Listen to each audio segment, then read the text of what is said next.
Hey adrenaline junkies, welcome back. What you're about to see isn't scripted, it isn't staged, and it definitely isn't safe. This is raw police body cam footage where one bad decision turns into a chain reaction of chaos, sirens, and split-second judgment calls.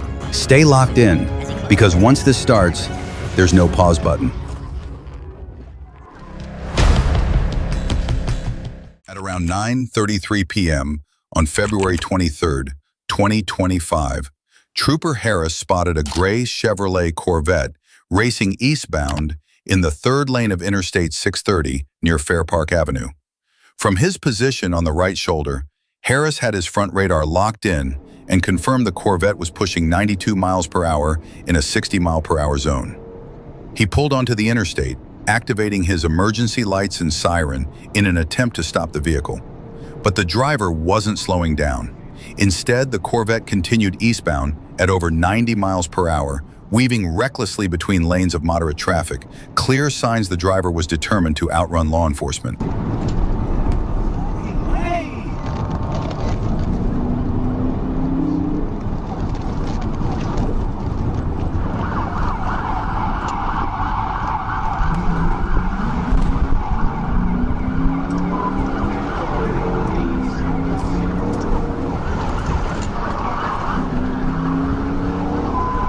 At South Cedar Street and West 21st Street, Trooper Harris lost sight of the speeding Chevrolet Corvette and ended the pursuit.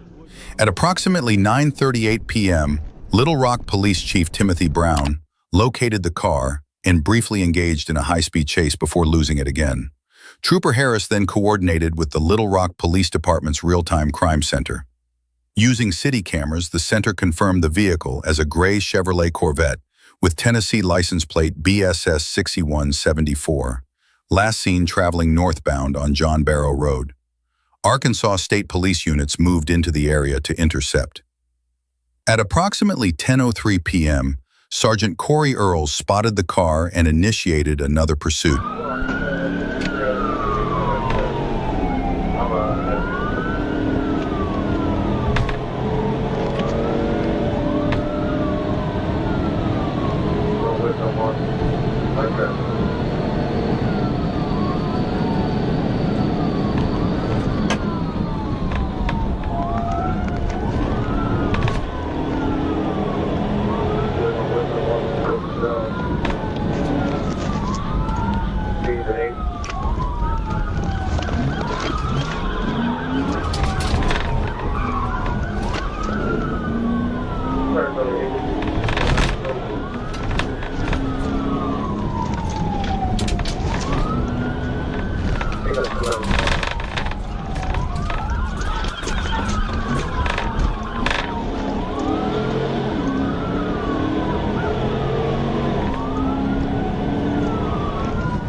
A few minutes later, the driver lost control and struck the center median, sending the Chevrolet Corvette airborne before it left the roadway and came to a stop.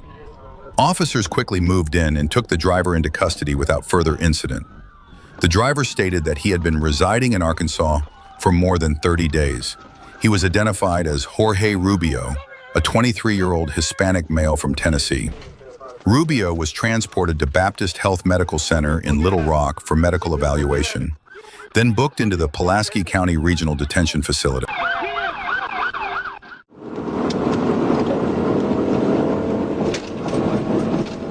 On April 8, 2025, troopers Adrian Belcher and Johnson were notified that the Dardanelle Police Department was pursuing a vehicle and needed assistance. The stop was initiated for defective equipment, and a passenger had thrown out suspected illegal substances. The suspect vehicle was a green Chevrolet S10 pickup traveling south on State Highway 7. Stop 13 or catch that.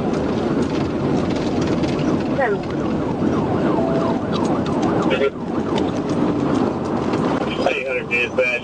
He's going to hit on all four tires, what it look like.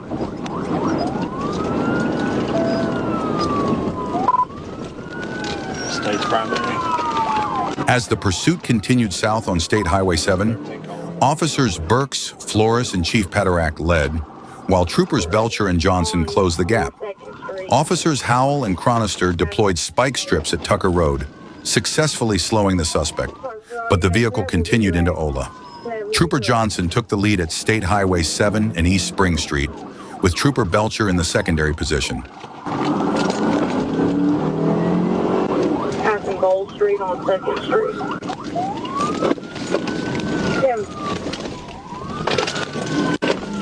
Attempted TBI. TBI. Tempted.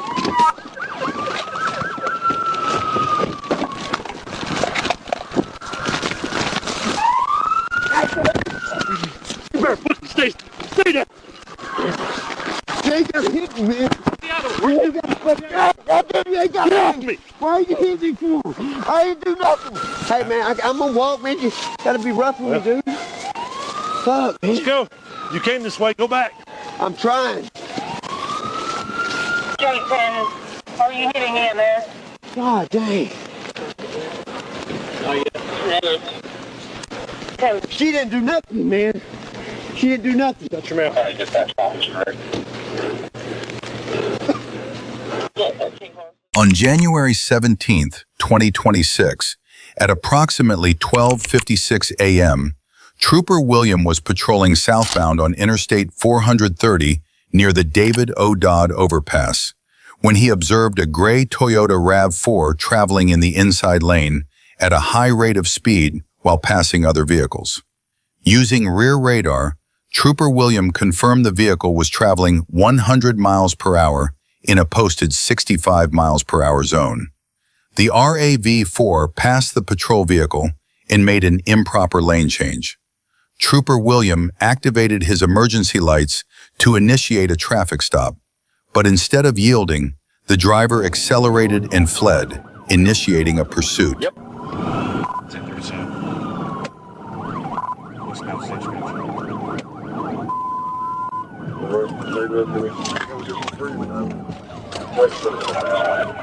TBI, Crystal Valley. Driver! I can't see on that other side. Yeah, I've got... Hey, just everyone hold what you got, all right? Just obey my directions, we'll be okay. Do you understand? Front seat passenger, keep both hands out the window. Put both your hands out the window. At 91.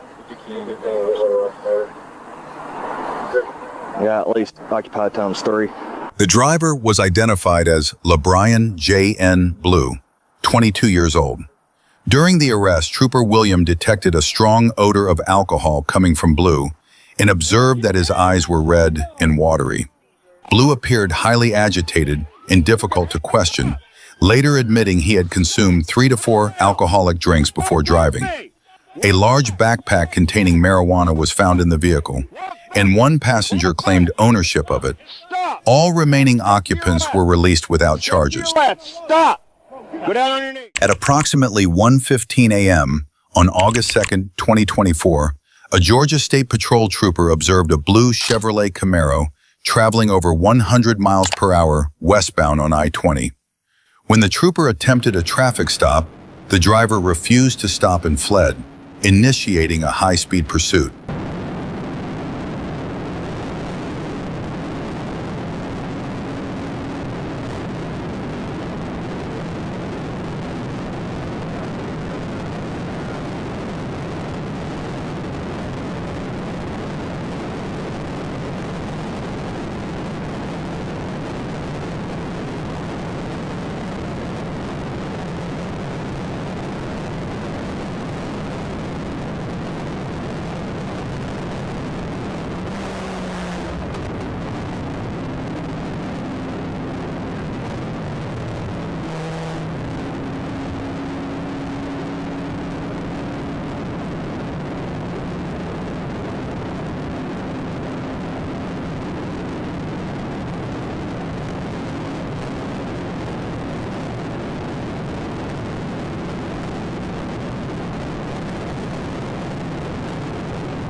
knocked his head, didn't knock his head.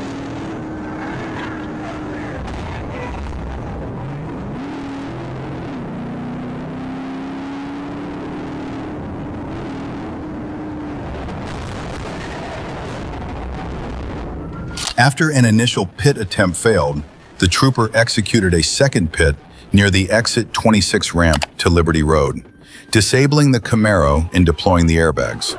The driver, later identified as Taiwan Javon Wyatt, fled on foot, running across all lanes of I-20 before being captured by officers with the Villa Rica Police Department.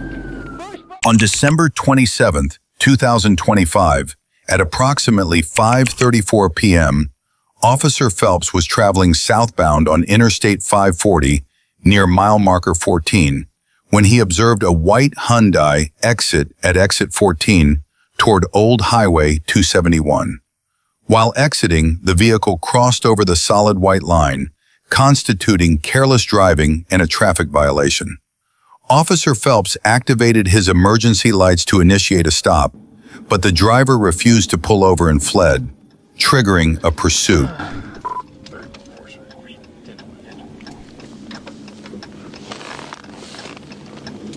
Good, everyone. Getting off from we're on 271 from Harps, Arkansas. Adam King, Victor, 80 Frank, AKV, 80 Frank. It's a white Hyundai passenger car. Careful. Better pull. Making some erratic driving maneuvers.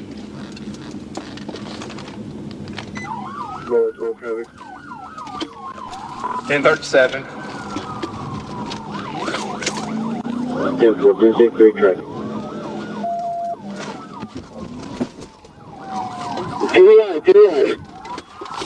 Careful, what's your plan? The driver failed to create any real distance before Trooper Phelps executed a quick, successful pit maneuver. The suspect appeared shaken, while Phelps remained calm and methodical. All right, go for it. Let's see.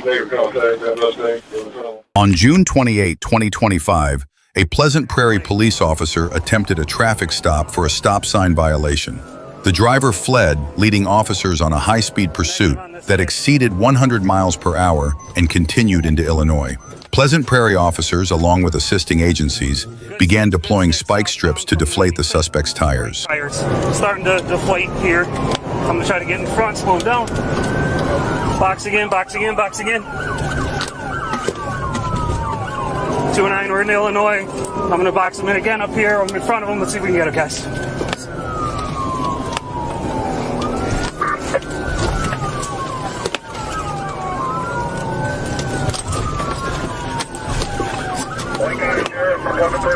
During the third spike strip deployment, at least one of the suspect's tires was successfully deflated.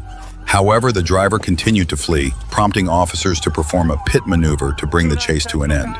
2 squads have been hit. We need to end this.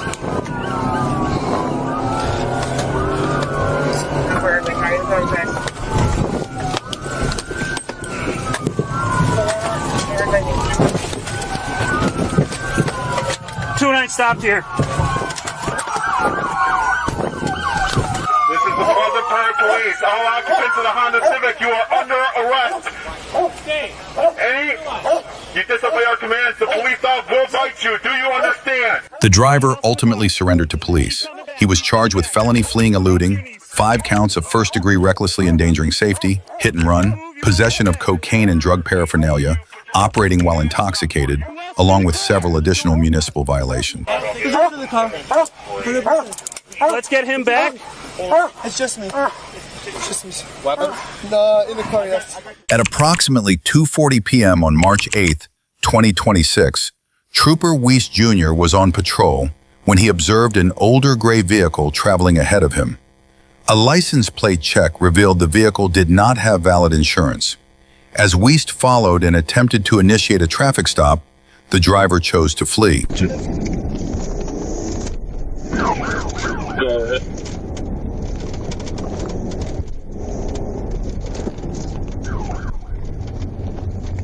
Sixth and Apple 165.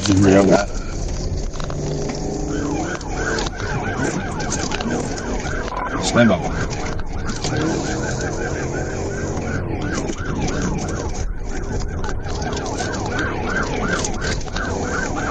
I'm looking for 1037.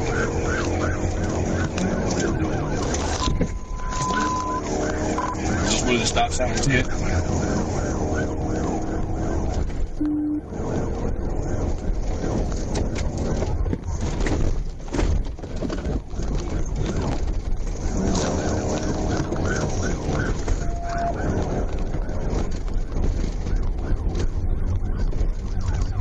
Wreck that bundle.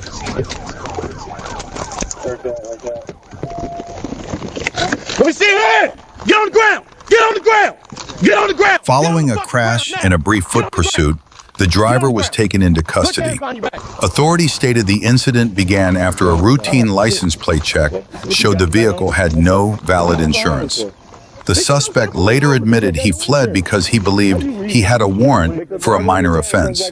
Had he stopped from the start, the situation likely would have ended far differently. A misdemeanor warrant. Yes, sir. So you probably wouldn't even go to jail for that, dude.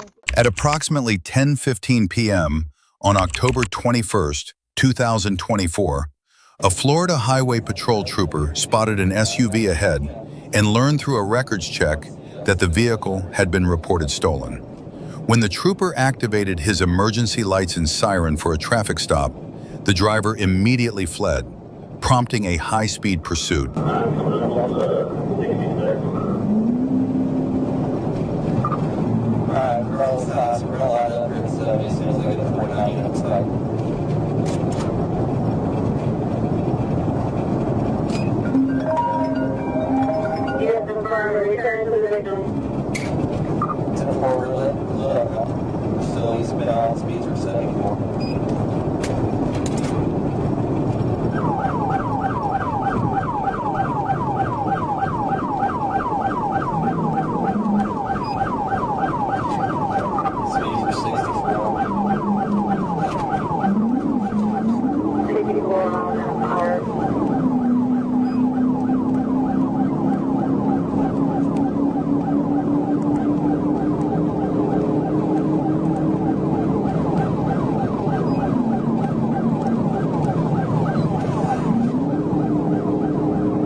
After a pit maneuver sent the SUV rolling multiple times and overturning, the suspect became trapped inside as the vehicle began to catch fire.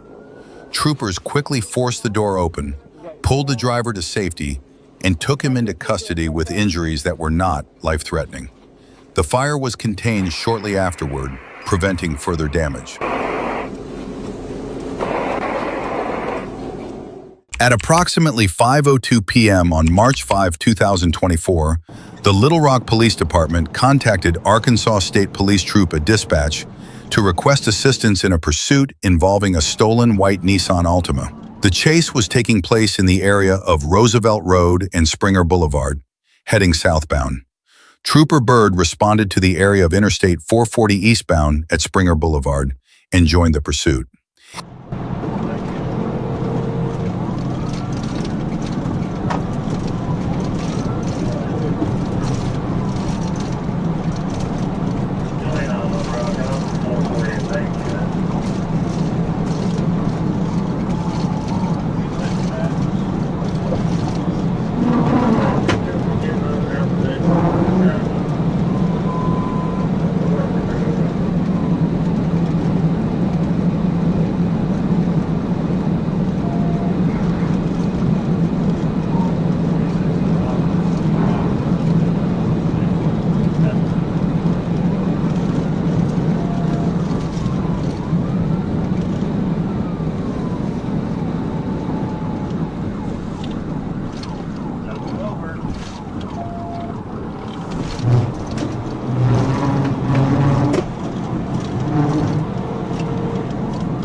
back on 440 East. Getting back on 440 East.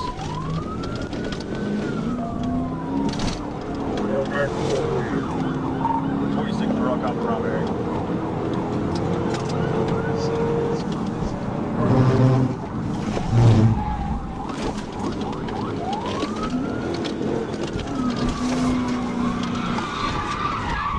TBI.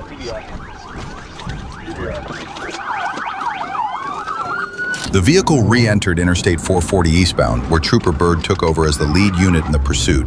As he closed the distance, the driver attempted to avoid a TVI by braking and swerving left. Despite the evasive maneuver, Trooper Bird successfully executed the TVI, forcing the Nissan off the roadway to the right, where it came to a complete stop. The driver was taken into custody without further incident. Officers from the Little Rock Police Department assumed custody and charged the suspect with the following offenses: theft of property, $5,000 to $25,000. Felony fleeing in a vehicle with substantial danger of death, open container of alcohol in a motor vehicle. At approximately 11:23 p.m. on August 9, 2025, Trooper Highland observed a white SUV stopped at a red light. He followed the vehicle for a short distance to run its license plate, which came back as expired. Trooper Highland then activated his emergency lights to initiate a traffic stop. At first, the driver complied and pulled over to the shoulder.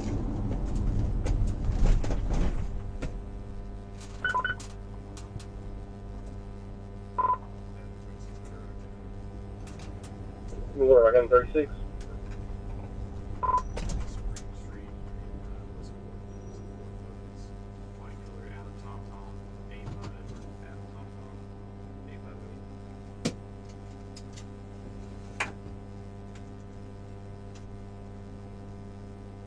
Shows 72 expired October 24 insurance I confirmed.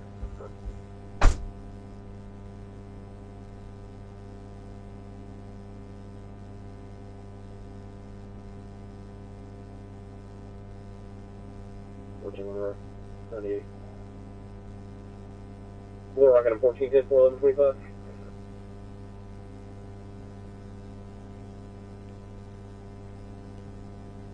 $36 14 fuel 49 we have represented 4. Gotcha.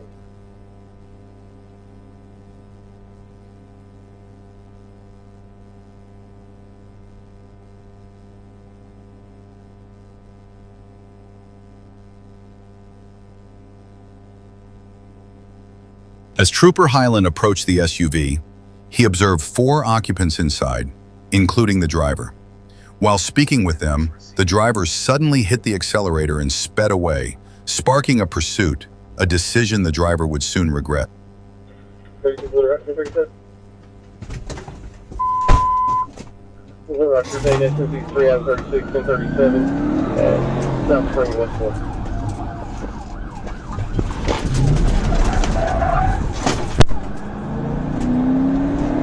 Okay. And there we are. Here we go on the eastbound. 4th Street.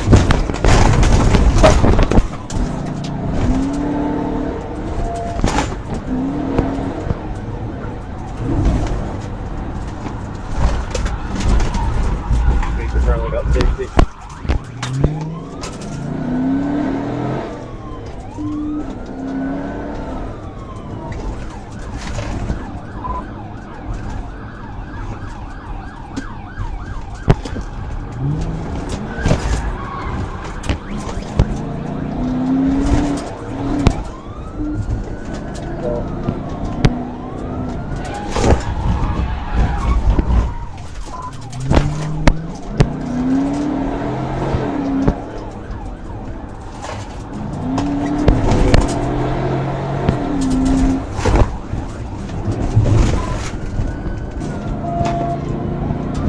What do you speed?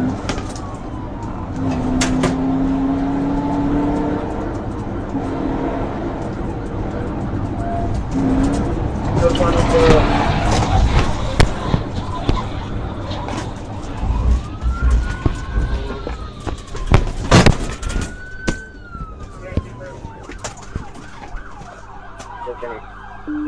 After the first pit attempt was unsuccessful, Trooper Highland tried again once traffic cleared.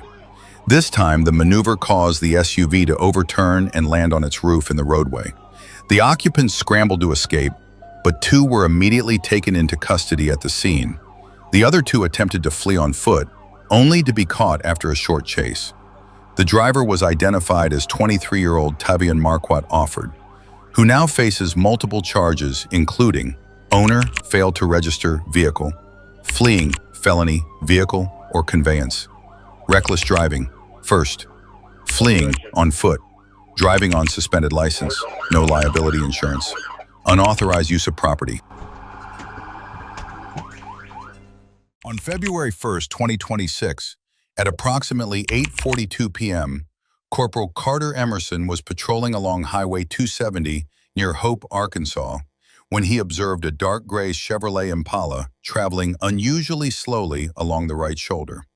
He followed the vehicle and activated his emergency lights to initiate a traffic stop, but the driver failed to stop, continued creeping forward, and then suddenly accelerated away, triggering a pursuit.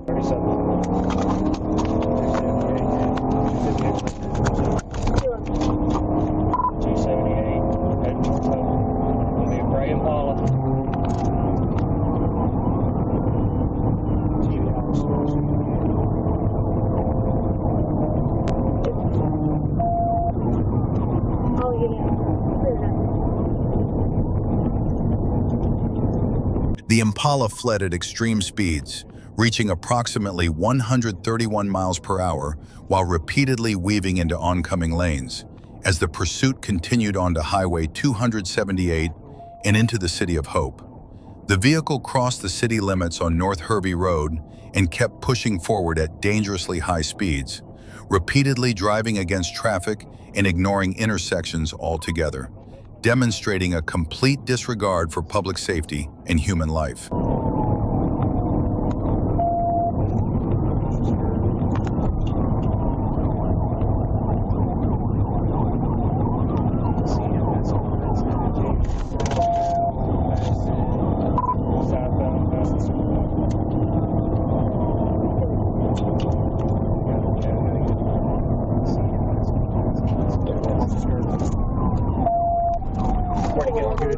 Good. Restricted. Let them know wreck out.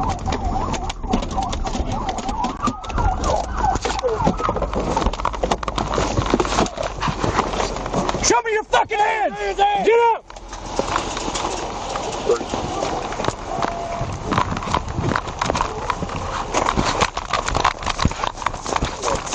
After the crash, the suspect immediately fled on foot. During the chase, Officer Lowe deployed a department-issued taser, causing the suspect to fall to the ground, where he was subdued and taken into custody after a brief struggle. Later identified as 55-year-old Ricky Golston, and during the arrest, officers detected a strong odor of alcohol on him, which he also admitted to having consumed earlier. At about 11:40 p.m. on August 30th, 2025, Trooper Medley was assisting a disabled vehicle when he received word of a reckless driver heading in his direction. Moments later, he spotted the suspect vehicle and attempted a stop, but the driver refused to comply. Trooper Medley immediately gave chase.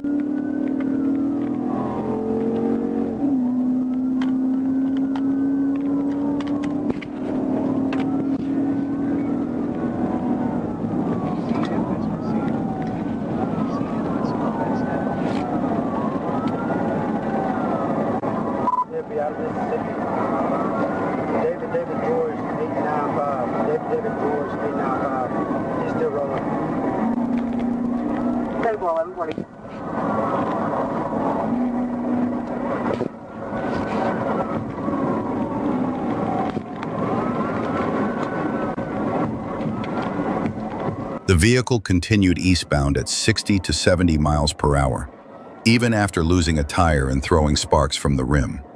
Recognizing the danger to the public, Trooper Medley moved in and executed a pit maneuver to bring the chase to an end.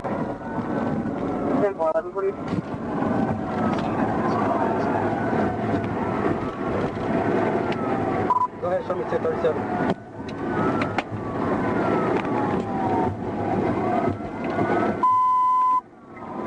Not clear deal with him. Not direct deal with him.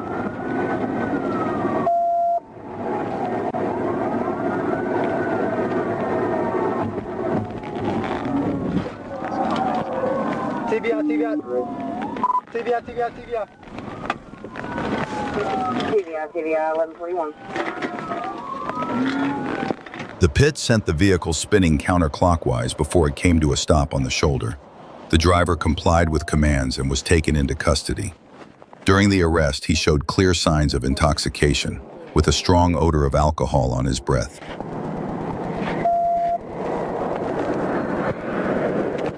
On December 2nd, 2025, around 8 p.m., Clark County deputies were investigating a burglary and vehicle theft in northeast Vancouver involving a stolen car believed to contain a firearm. The vehicle was later found parked at a Starbucks near West Main Street and State Route 503 in Battleground.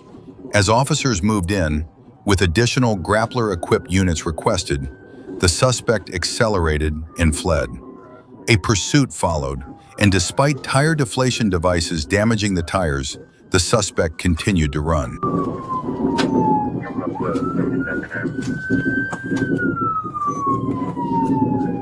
It looks like we're set to go northbound. Northbound 72nd.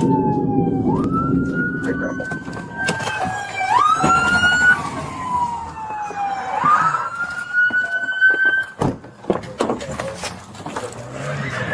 Heads up!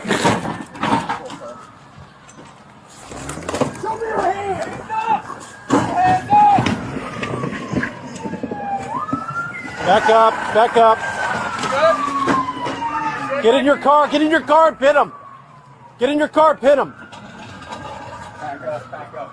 Mike, if you ran your car, you're going to get us back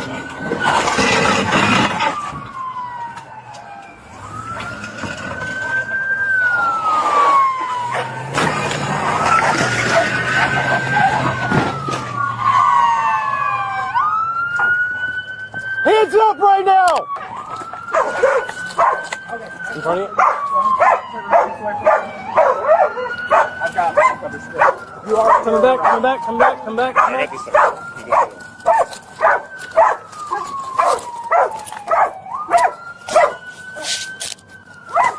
On March 2nd, 2026, at about 10:20 p.m., Trooper Trey Davis was in the area of Highway 70 and Elliott Road near a Circle K gas station.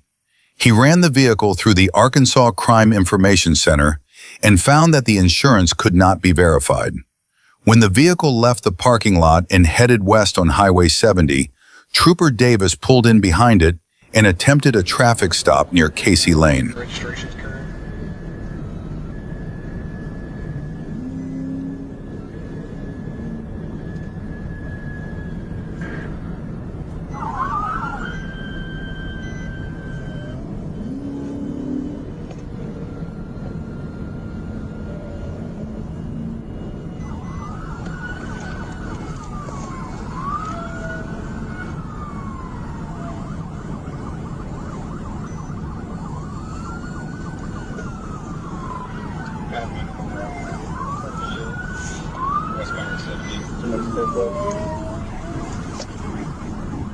Take four, 50 years, coming up with it.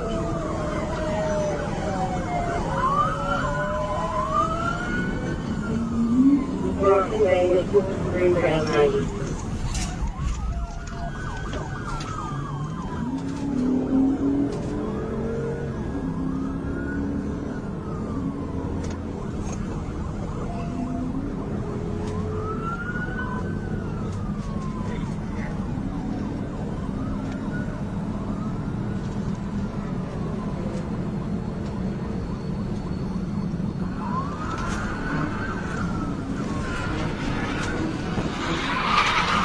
A pit maneuver at about 105 miles per hour disabled the suspect vehicle.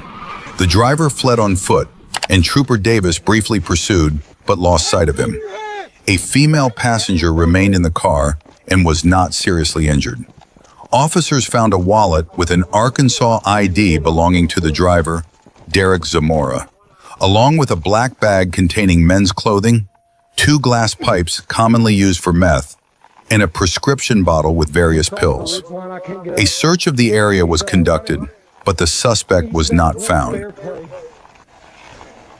At approximately 12:42 a.m. on January 19, 2026, Officer Ibarra received a request from the Little Rock Police Department to assist in the pursuit of a black Chevrolet Tahoe driven by a wanted suspect. Officer Ibarra positioned himself and intercepted the pursuit near University Avenue and C Street.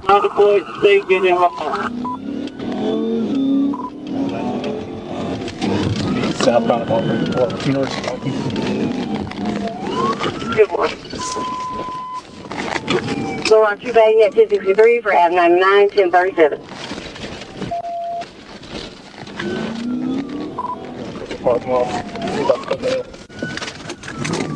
Going through some parking lots, he's about to bail.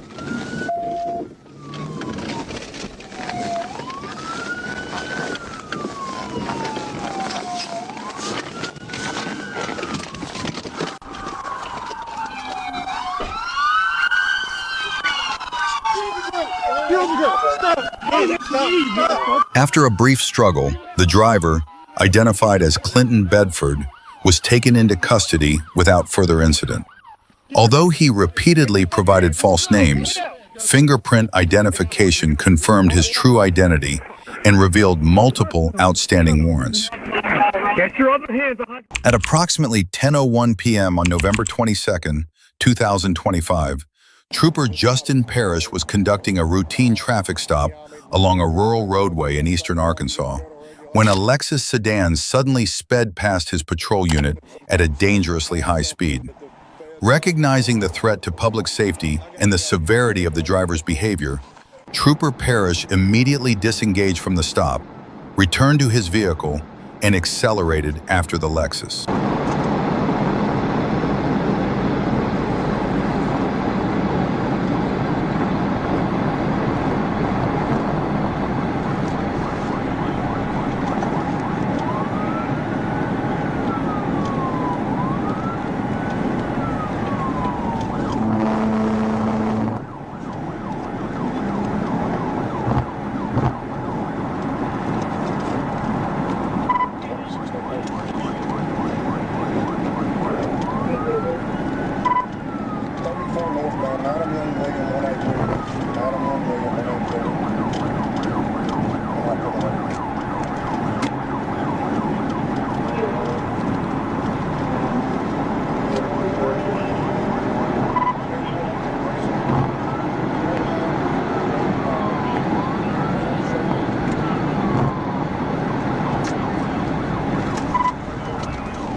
After a brief pursuit, the driver lost control, causing the Lexus to spin several times across the roadway before veering into a patch of brush.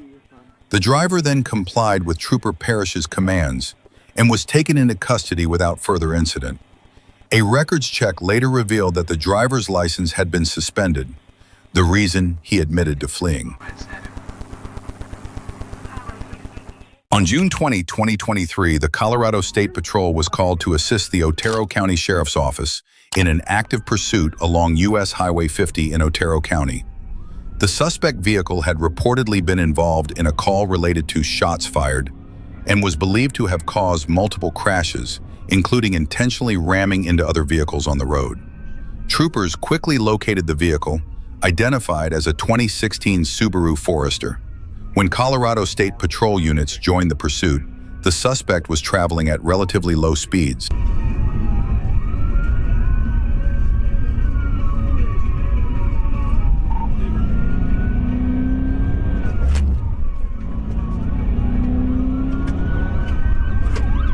379 slowed down, speeds of 28.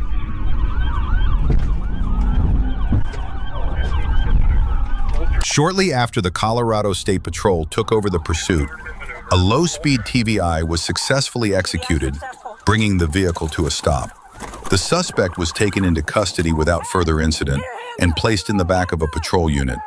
It seemed the situation had come to a safe conclusion, until what happened next turned the case into a tragedy. Hands up the car! Hands up! Got me? Out of the vehicle! Out of the vehicle! Out of the vehicle! On the ground! What's going on? I got you. Dude, Get out on the ground. what the fuck? Hands behind your back. I didn't do Hands shit. behind your back. What's going on? Get on the ground. Okay, I got it. He's got a holster.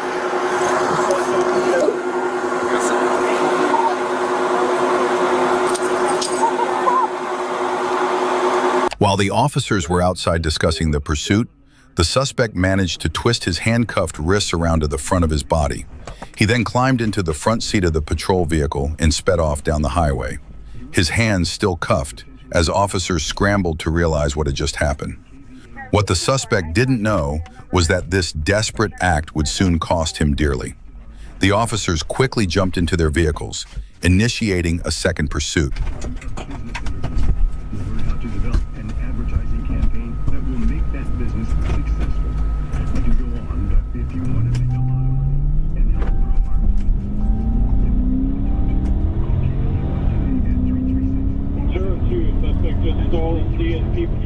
At approximately 12:04 a.m. on April 18, 2026, Trooper Steele observed a pickup truck traveling in the opposite direction at a high rate of speed. Steele turned around to initiate a stop, but the driver accelerated and fled, reaching speeds of up to 100 miles per hour, unaware of what was about to unfold ahead.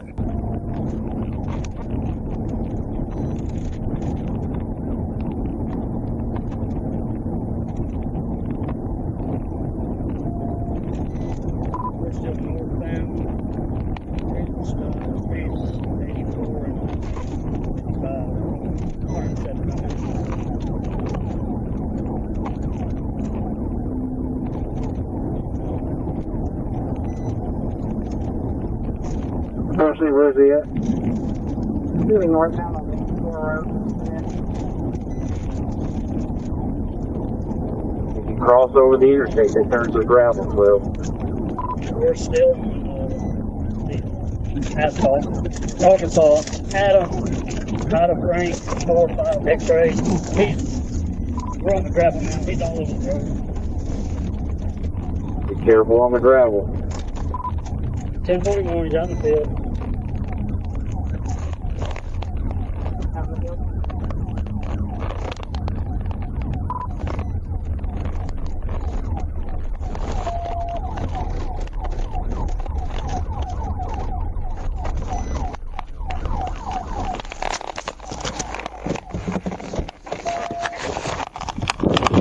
Through the cloud of dust kicked up by the suspect's vehicle, Trooper Steele had little visibility and could only hear the sound of a crash. Looking to the left, he saw the vehicle destroyed several dozen meters off the roadway and quickly moved in to assist the suspect.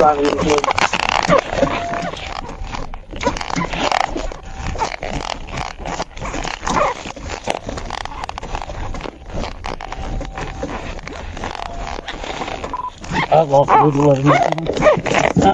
No, he's wrecked out.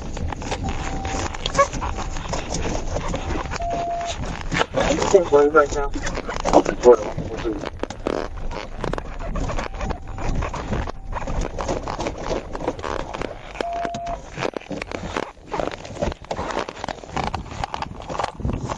Sorry. 216 down the field. He's been thrown from the vehicle.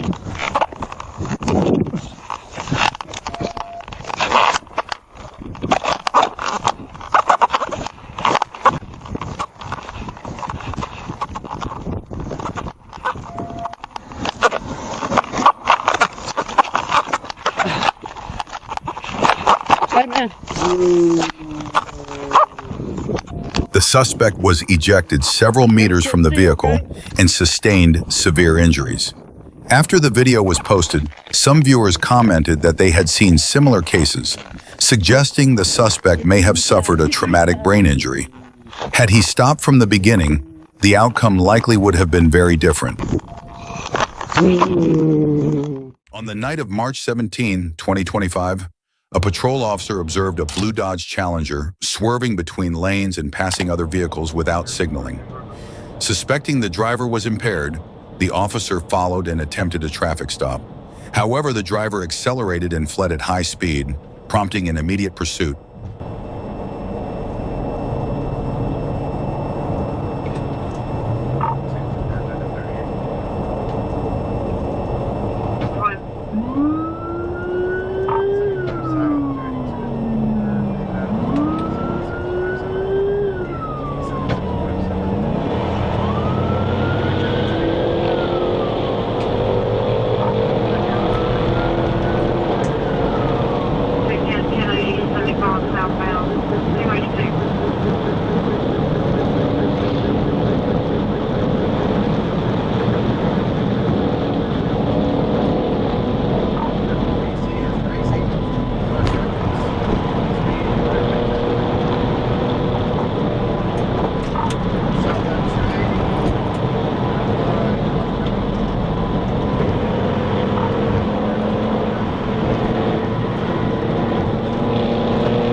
A few minutes later, the officer managed to close the distance to the suspect.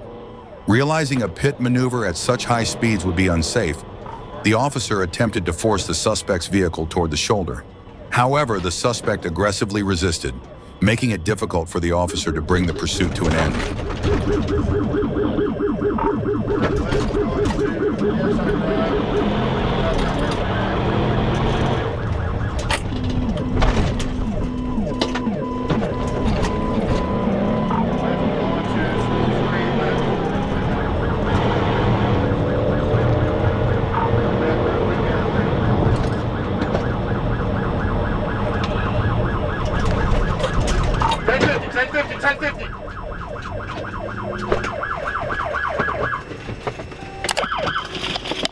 Put your fucking hands up! Put your hands up right now and fucking shoot you! Get on your face! Get on your face! One at gunpoint, 1050, Glade at Tanyard, Glade at Tanyard. A few minutes later, the suspect lost control of the vehicle at high speed, veered off the road, and disabled the car. The driver stepped out, surrendered, and was taken into custody without further incident. Vehicle clear, I'm 1095. On June 25, 2025, Trooper Charmello was notified by Troop D Communications that St. Francis County deputies were actively pursuing a vehicle northbound on State Highway 261 toward Palestine. The suspect vehicle, a brown Chevrolet, continued eastbound on Interstate 40. Trooper Charmello responded to the area, intercepted the pursuit at mile marker 256, and assumed the lead position.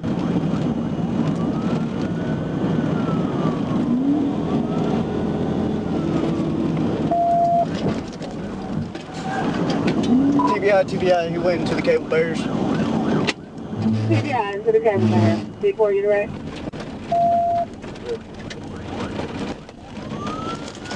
After taking over the pursuit at mile marker 256, Trooper Charmello executed a successful TBI on the suspect's brown Chevrolet, causing it to spin and strike an Arkansas Department of Transportation cable barrier. The pursuit ended safely, and the driver, identified as Jimmy Lee Manasco, was taken into custody without further incident. A records check revealed that Manasco's Arkansas driver's license was expired and no valid insurance could be confirmed for the vehicle. At the St. Francis County Detention Center, Trooper Charmello observed signs of impairment, including red, watery eyes, slurred speech, drooping knees, and difficulty maintaining balance. Manasco refused to perform standardized field sobriety tests, declined to provide a urine sample, and refused to sign the rights form.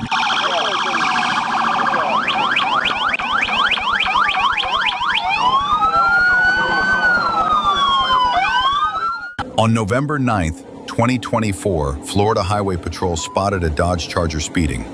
When troopers attempted a traffic stop, the driver recklessly fled, initiating a pursuit.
As the driver attempted to turn around on Veterans Parkway, troopers moved in and successfully performed a pit maneuver, ending the pursuit. The driver was identified as Alega Ray DeKeyser, 18 of Cape Coral. DeKeyser had no valid license and was found in possession of multiple drugs. She now faces charges including fleeing and eluding, reckless driving, driving with a suspended license, and felony drug possession. At approximately 7:54 a.m. on September 14, 2025, Trooper Middlecoff was patrolling Interstate 40 when he observed a white Honda Civic traveling over the posted speed limit. He followed the vehicle for a short distance before activating his emergency lights to conduct a traffic stop as the Honda exited near mile marker 265.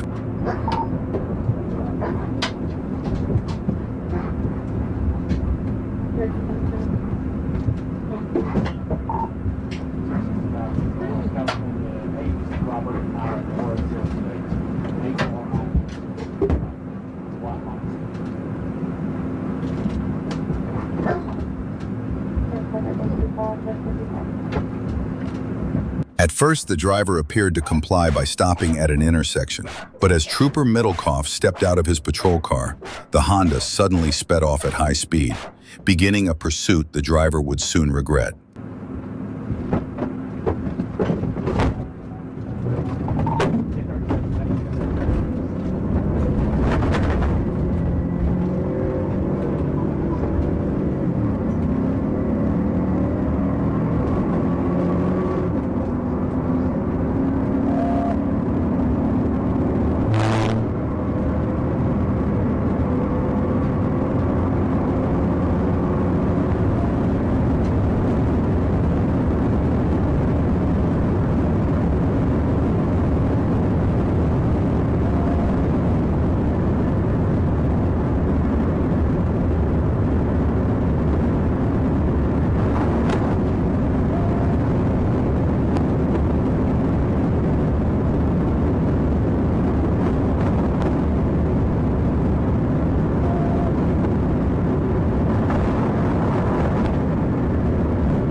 During the pursuit, the driver acted with extreme recklessness.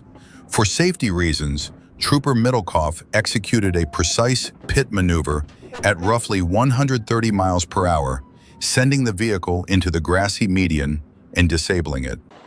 Once approached, the driver complied and was taken into custody without further incident. He admitted he did not have a valid driver's license, a decision that appeared to be the reason he fled. Had he stopped from the beginning, the situation would have been far less complicated. Okay, we're off into the 1011. At around 7 a.m. on December 2nd, 2025, in Elk Grove, a mother was alarmed after checking her home security camera while at work. The footage showed her ex-husband, Marvin Morales, 40, violently assaulting their 11-year-old son. When she saw the child lying motionless, she immediately called 911. Police responded and found the boy with multiple stab wounds. Despite emergency treatment, he later died at the hospital. A younger sibling was found safe inside the home. Morales fled before officers arrived, and investigators later determined that a firearm had been removed from a gun safe in the house. Let's continue getting spikes out first, please. And all right, he's losing the tire now. Probably got 901. Gets off the road, 901.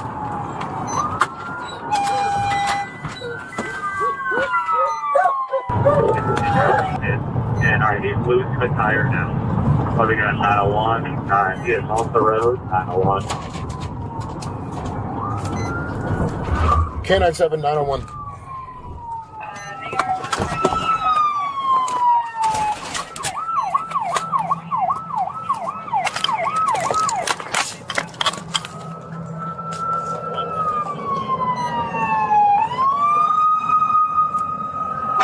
Consider him heavily armed, please.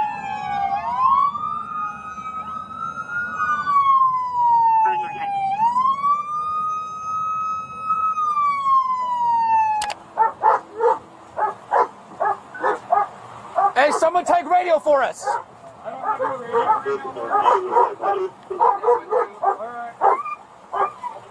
Hey, doors open, doors open. Put your hands in the air. Walk to us now! Marvin, walk to us! Don't reach!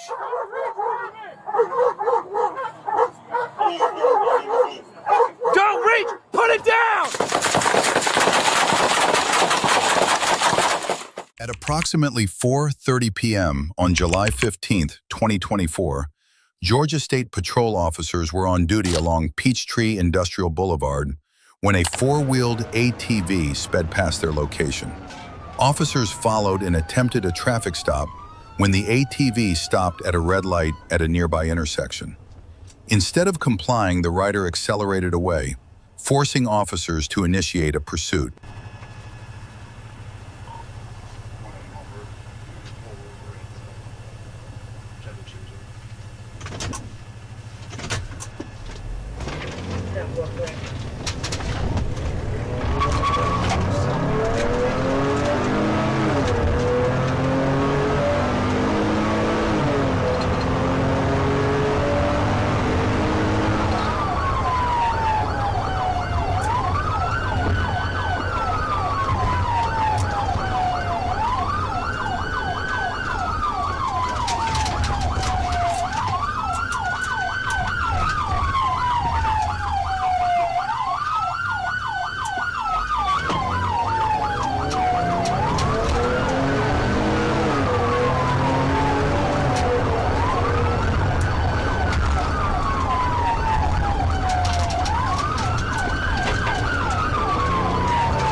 After about 2 minutes, the ATV rider lost control and crashed. The driver, 25-year-old Tyler Taylor, attempted to flip the ATV upright and flee on foot, but officers quickly caught up and took him into custody without further incident. Police later learned Taylor was on probation at the time. He claimed he was just trying to ride and did not know ATVs were not permitted on public roads, but that explanation did not prevent him from being charged. At around 3 p.m. on November 5, 2025, Sergeant Jay Preston was patrolling northbound on I-530 near the 23-mile marker when a white passenger car passed him in the left lane. As it went by, he noticed the driver immediately accelerate, quickly widening the gap between the vehicles. Sergeant Preston continued to monitor the car until it reached roughly 200 yards ahead, then activated his radar, which registered the vehicle at 122 miles per hour in a 75 miles per hour zone. He attempted to close the distance discreetly before activating his emergency equipment, but the driver continued accelerating.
second radar reading showed the vehicle accelerating to 128 miles per hour. As they approached the Jefferson-Grant County line, Sergeant Preston activated his emergency lights and siren and notified Troop E that he was in pursuit, which was then transferred to Troop A based on the direction of travel.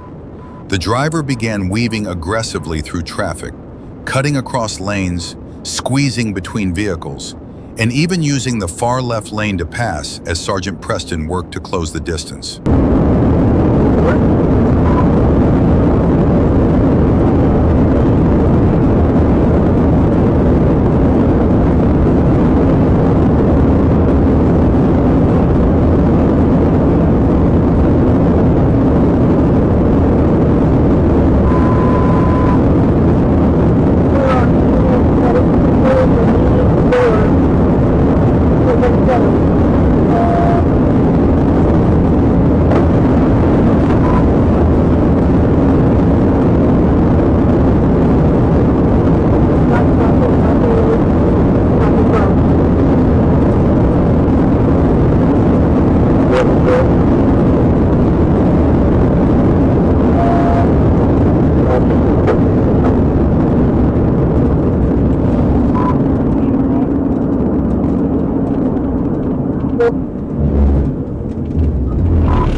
The pursuit continued northbound until the driver finally pulled over. The driver, later identified as Trayvon Honorable, along with 2 passengers, complied and were taken into custody without further incident. Trooper Zamora arrived to assist, and all 3 occupants were handcuffed and detained. Due to the strong odor of burnt marijuana, a probable cause search was conducted. Troopers located several new and used cigar wrappers, loose tobacco, and small marijuana fragments on the center console. No additional contraband was found. What's going on? I don't know what's going on. They got guns on there. You pulled me over. I ain't even like, what's going on? Officer, please. Do not move. Officer, please explain. I'm scared. I'm so scared. I'm in college. I don't know what's going on. On Saturday, May 15th, 2025, a Sharonville patrol officer spotted a blue Hyundai exhibiting suspicious behavior. The driver was later identified as 54-year-old Leisha Joyce Bryant. The officer began following the vehicle, ran a check on the license plate, and attempted a traffic stop. However, the driver ignored the signal and accelerated, initiating a pursuit. Be in the parking lot of Gorilla Glue off of Canal with Ohio. Henry Charles Nora 6547 returns to a Chevy. It's on a Hyundai SUV.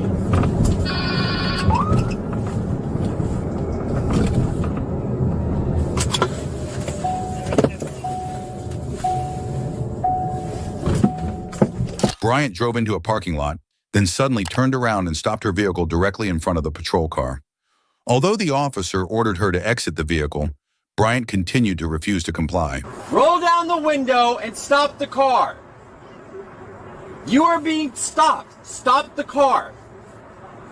Okay, well, you gotta wait for a second. Turn the car off. Turn the car off. Stop moving. No, stop moving.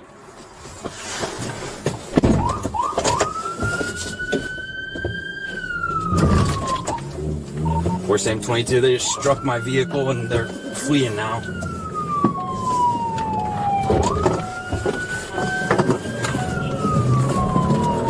Bryant intentionally struck the patrol car while fleeing the scene, prompting a pursuit that continued onto Interstate 275. Fleeing back onto Canal from Gorilla Glue. Looks like they're gonna be going northbound on Canal towards Chester. Don't have a speed yet, I'm still leaving the parking lot. It's a blue Hyundai Sonata. It's occupied.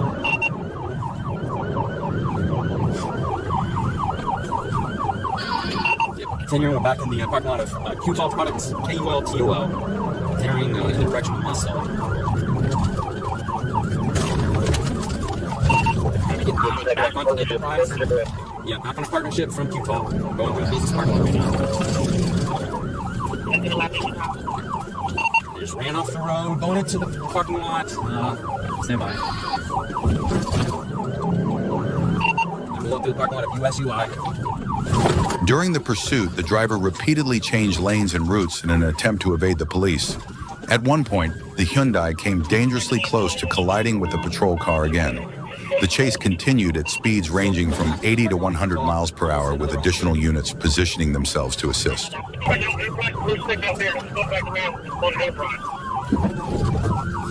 we're headed back to Enterprise, back where they originally entered. If we keep on, we'll back that way.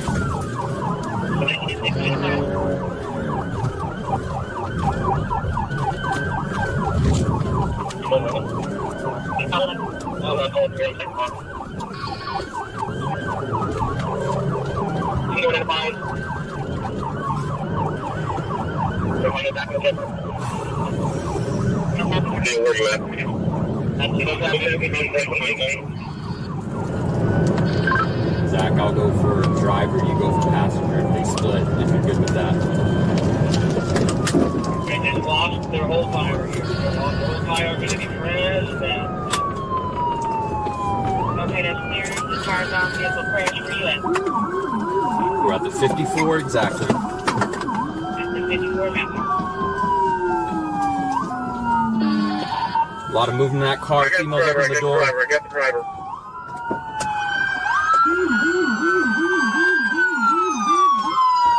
Passenger, if they split, if you're good with that.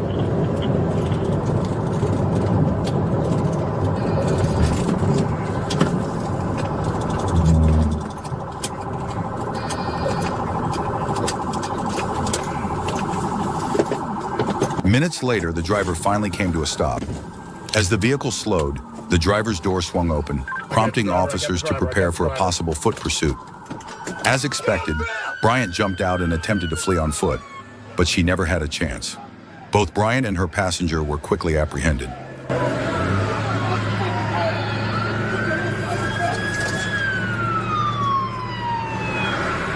A quick check following the arrest revealed that Bryant's driver's license had been suspended. Officers also discovered drugs both inside the vehicle and on the passenger. Bryant now faces multiple charges, including attempted assault on a police officer, failure to comply with police orders, driving with a suspended license, and various drug-related offenses. The passenger, identified as 45-year-old Kevin Gabbard, was charged with drug possession. At 9:07 p.m. on January 21, 2025, Bartlett police reported a stolen Nissan Maxima northbound on Interstate 55 near the 10-mile marker. Trooper Collier Wright responded and soon clocked the car at 130 miles per hour near mile marker 19. The driver briefly cut the headlights at exit 21 before speeding up again, prompting Wright to activate his lights and siren.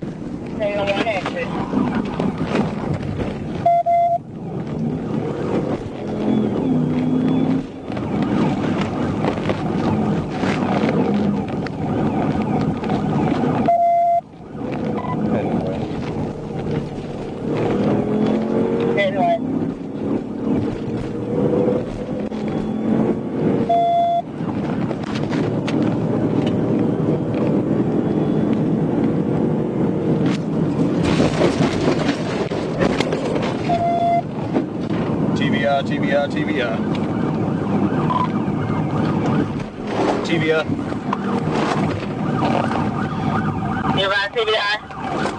The suspect exited onto the service road and turned west on Highway 42, accelerating to about 100 miles per hour. Trooper Wright closed the gap and set up for a tactical vehicle intervention.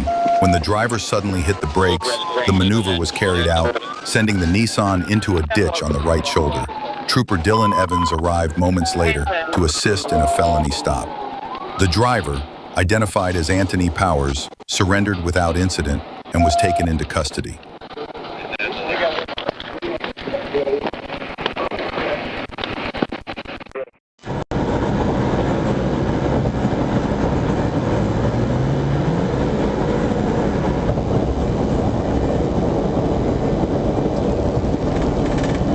Early on the morning of December 26, 2024, a Florida Highway Patrol trooper observed a Dodge Ram pickup truck traveling on the road. Initially, the vehicle slowed down and signaled to turn right, as if complying, but then suddenly accelerated and fled. The trooper quickly pursued and notified the coordination center about the chase.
Initially, the chase proceeded at speeds of 60 to 80 miles per hour in moderate traffic.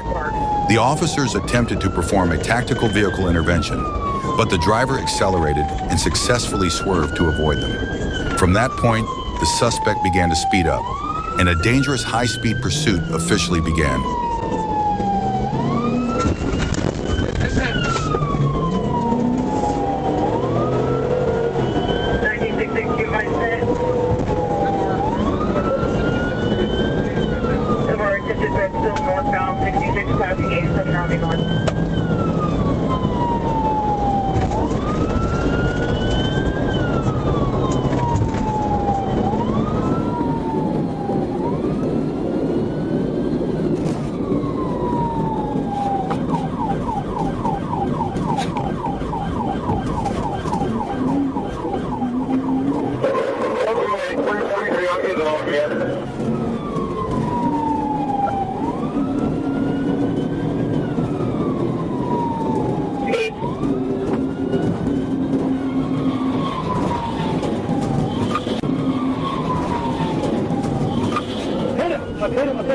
Right at 85, I'm going down. Hit him. I hit him. Right at 85, I'm going down too. City and us. No return. No return.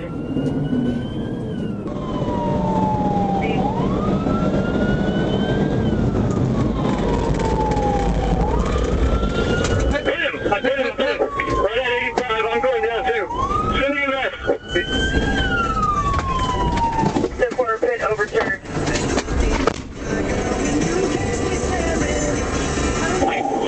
I'm 76, right at Camper, I'm going to try to turn around. At about 1:14 a.m. on March 7th, 2026, Trooper Plyler was patrolling a rural highway when he spotted a Hyundai SUV traveling ahead. Noticing a possible equipment issue, he turned around to check the vehicle. After catching up, he activated his emergency lights and siren to initiate a traffic stop. Instead of pulling over, the SUV continued down the highway while Trooper Plyler maintained visual contact and followed closely behind. Go ahead.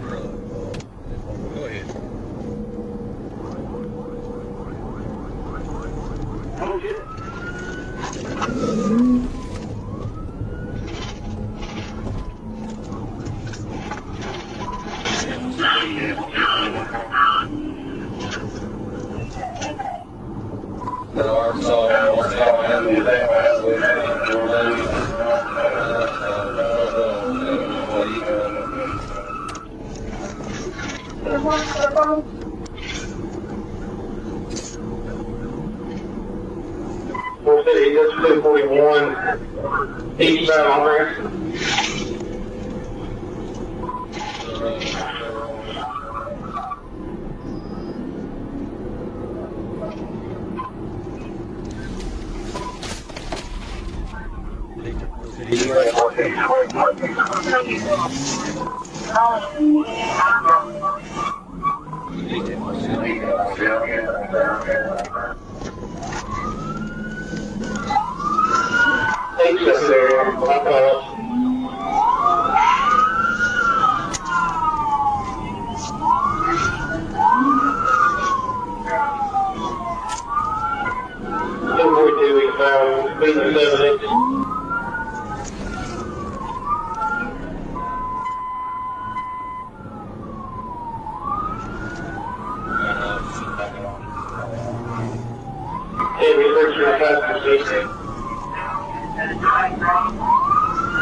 Get out of the car now! Get out of the car! Get out of the car! With your left hand, open the door. Open the door! Get out on the ground now! Get on the fucking ground now! Right hand, unbuckle it! Unbuckle it with your right hand! Right hand? Right hand! Get on the ground, face down! Get on the ground. Hands out. I got it. I'll put it. After the pit maneuver, the suspect complied with officers and was taken into custody without further incident. A search of the vehicle revealed a small bag of suspected marijuana and a glass pipe commonly used for drug use. On the night of May 21, 2025, around 9:40 p.m., Arkansas State Police Troop A dispatch alerted all units that North Little Rock Police were in pursuit of a vehicle and had requested assistance. Minutes later, the fleeing vehicle, identified as a black Acura MDX with Arkansas plate BDZ43R, was reported heading south on Interstate 430. As Trooper Noah Fricke traveled westbound on I-630, dispatch reported the chase had shifted to the eastbound ramp of I-630 from southbound I-430. By approximately 9:43 p.m., Trooper Fricke spotted the suspect vehicle traveling northbound on South Mississippi and took over as the lead unit in the pursuit.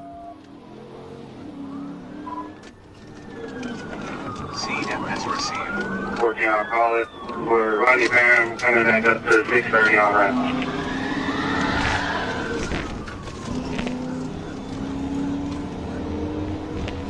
Continuing running down, still at the shop call.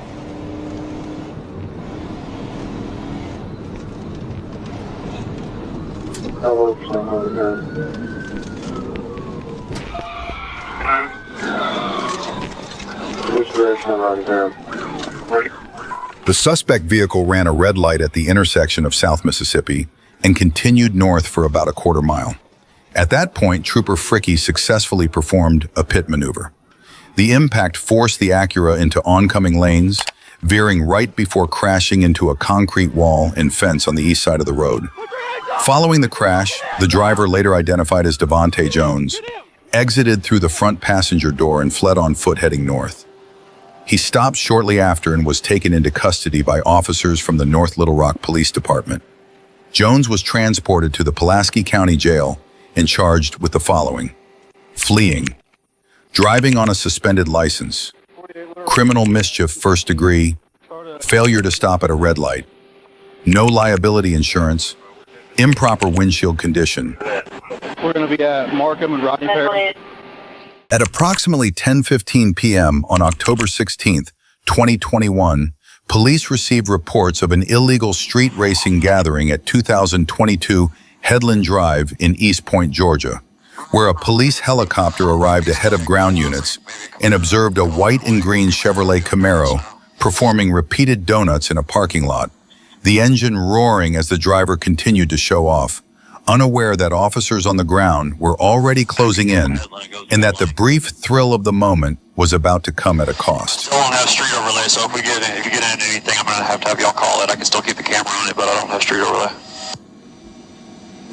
Watch that parking lot. The drone right there.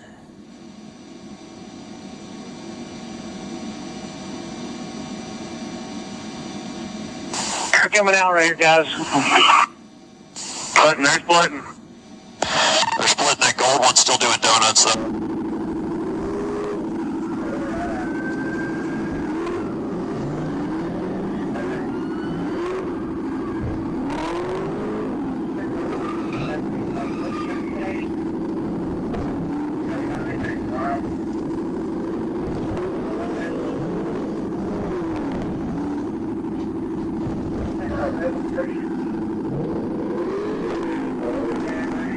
Robert Young out of 9863.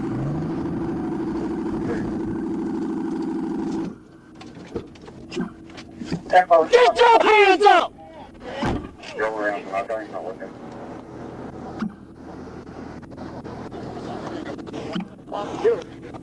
Get on the ground. Get on your Camaro, I'm looking for the other You ain't gonna apologize. You ain't gonna apologize. On the afternoon of June 27th, 2024, Trooper Phelps spotted a Chevrolet Camaro convertible and began to follow it. As the trooper was attempting to run the license plate, the driver suddenly accelerated, initiating a high-speed pursuit. Red Chevy Camaro, yeah, 0271. Adam William, 59 Frank. 1037. Copy 1037. Copy 1037. Come your hands! Show me your hands now! Get out of the car! Get out of the car now! Get out of the fucking car! Get out of the car! Get out of the car now! Get out of the car! What do I do? Get out of the car now! Okay, what do I do? Get out of the car! What do I do? Dude, what are you doing, man? What are you doing? Stop! Stop! What are you doing? Stop! Stop! What are you doing? Why are you doing this to me? Why are you doing this to me? After the collision, Trooper Phelps exited his patrol unit with his weapon drawn and ordered the driver to step out. As the patrol car slowly reversed, officers pulled the driver from the Camaro. A struggle erupted on the sidewalk, with both the trooper and the suspect grappling on the ground. A bystander rushed in to assist, and although the footage lacks a clear angle, it is evident that the driver was eventually subdued and taken into custody. The suspect now faces multiple charges, including assault on a law enforcement officer and drug possession. On December 4th, 2025, at about 3:45 p.m., deputies with the SJSO task force attempted to stop a vehicle on Interstate 95 near the 331-kilometer marker, and the situation escalated almost immediately. You'll come back here with me, my man. I'm just going to get all your information while you're back here with me, okay? St. John's, he's taking off.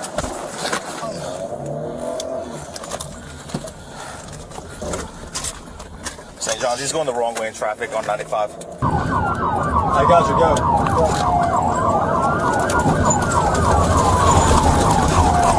Look at that.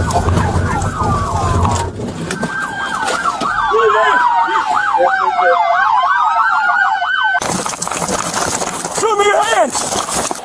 Nothing? Clear? Clear! Driver Mike, very short, close crop hair, middle-aged, around his 40s, light blue shirt, light pants. We're going northeast into the woods. He just stole a white van. He's headed back towards the IGP. He just stole a white van. Heavy traffic, opposite lane to travel. He's just threading the middle. If we can get stop sticks located at north of US 1 and south of US 1. Looks like he's aiming to go northbound, approaching the intersection of US 1. 3907, had a good hit on stop stick.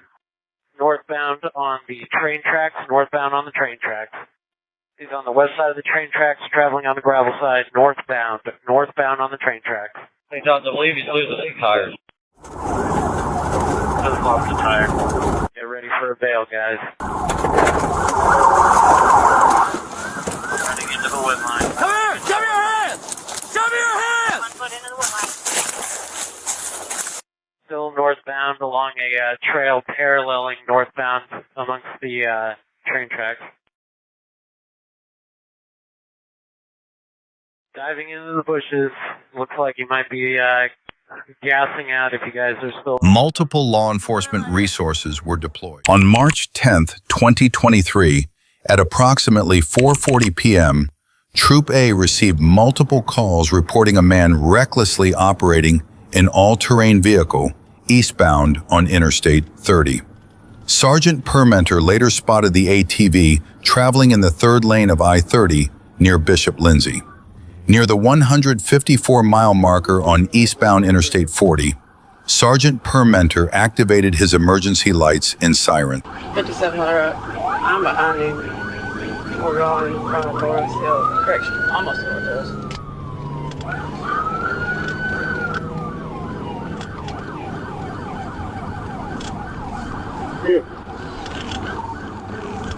And we're going 700.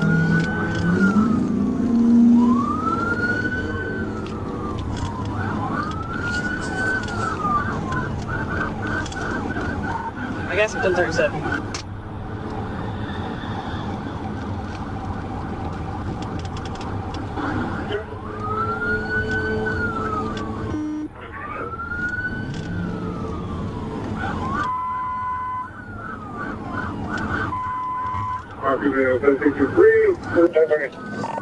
Correction, back going on 67 North.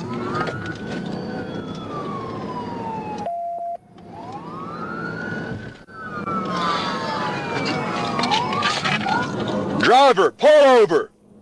Driver, pull over! Feeling straight. I'll try to pick the box again.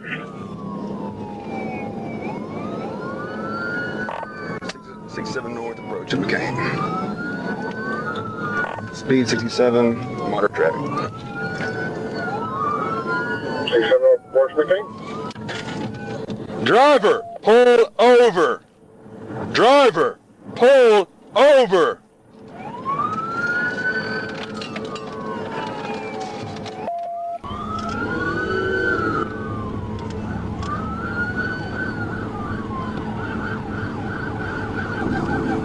We're taking the warning. No correction. Stay on 67.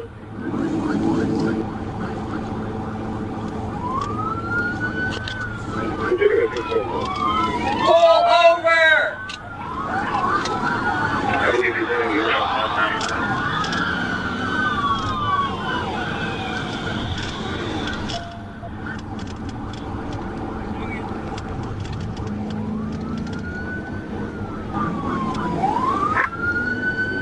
You just want to operate on that ATV? 10, sir. It's a black male wearing a black jacket, blue shirt.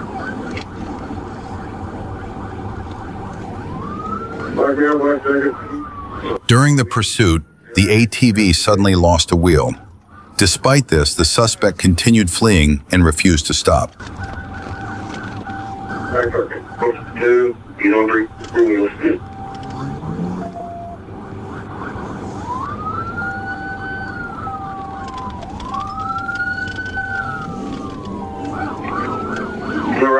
No floor rock up there wasn't taking place. We sure was. Can't you make that form? We're still rolling.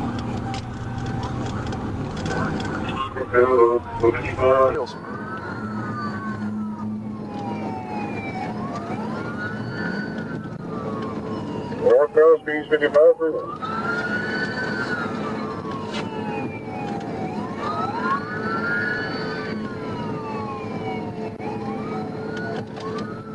Speed 60, light traffic, 67 North of the 3.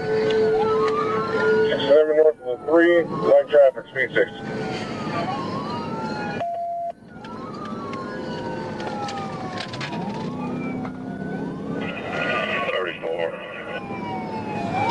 Give it up, buddy. You're done. Pull over. Give it up. You're all done.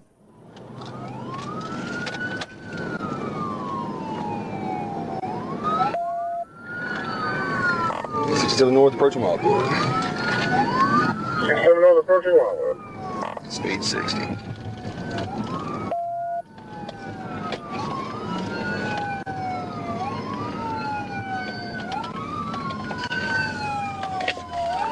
ahead, get it right here. Get on the ground. Get on the ground. Near the 3-mile marker, Sergeant Permenter positioned his patrol vehicle in front of the ATV and gradually brought it to a stop. The rider was taken into custody by Sergeants Little and Smith. During contact, officers noted a strong odor of alcohol and bloodshot eyes. A portable breath test showed a BAC of 0.13. The suspect initially identified himself as James Jackson, born September 18, 1965. After fingerprinting, he admitted that James Jackson was his brother and that his true identity was Curtis Jackson, born May 29, 1963. On the evening of February 26, 2026, a deputy stopped a motorcycle rider for not wearing a helmet. The rider stated he had just purchased the motorcycle and was heading home to Tumwater. The deputy chose to issue a warning, and the rider agreed to have a friend bring him a helmet before continuing. The following night, a sergeant with the Thurston County Sheriff's Office attempted to stop the same rider on the same motorcycle for reckless driving in Tumwater. The rider refused to stop and fled. 438.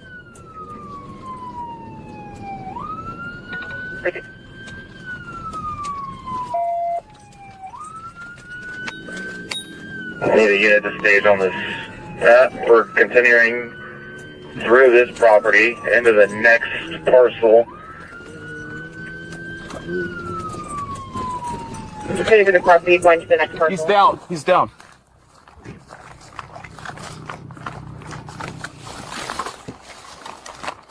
There's a dog up here. Let me see your fucking hands. There's a dog. You're gonna get bit. You're gonna get bit. Foot pursuit. You're gonna get bit. You're gonna get bit. Come here. Come here. Put your hands behind your back. On May 11, 2024, Trooper Williams was stationed at the westbound scales on Interstate 40 near the 284-mile marker when he noticed a blue Nissan Maxima, Tennessee license plate 413 BJHQ, heading west with blue flashing lights activated. He initiated a traffic stop on the vehicle near the 283-mile marker of Interstate 40 westbound.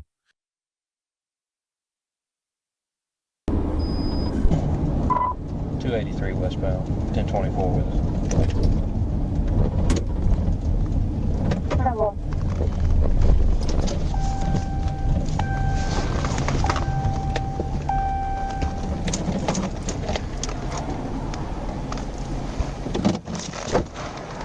When the vehicle stopped, the driver, later identified as Richard E. Blaine, immediately exited the car.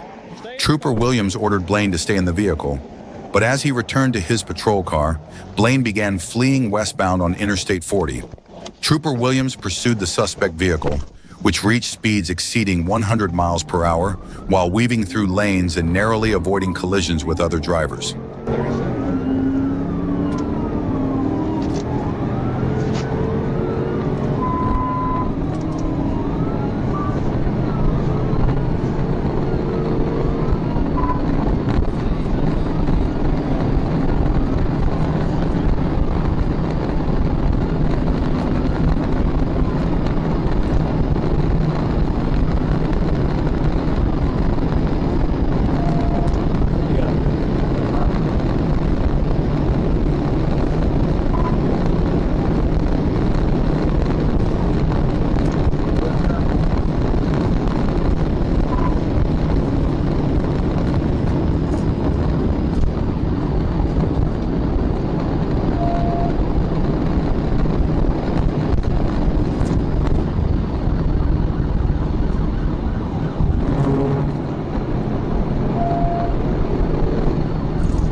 Charlie, south along.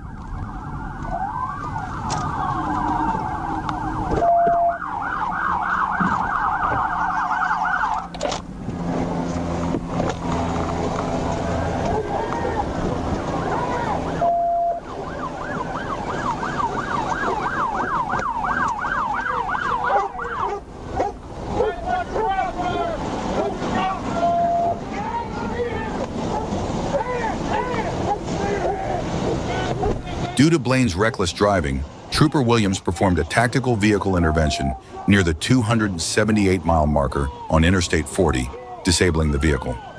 After a high-risk felony takedown, Blaine ignored commands, prompting Officer Daryl Priwitt to deploy his K-9. Blaine was arrested, and a search revealed a firearm, radio, tactical belt, and flashing lights. He was treated for injuries at Crittenden Baptist Hospital before being taken to the Crittenden County Jail by Trooper Darren Evans. You're not on the dog. I'm 7th Street, coming up south.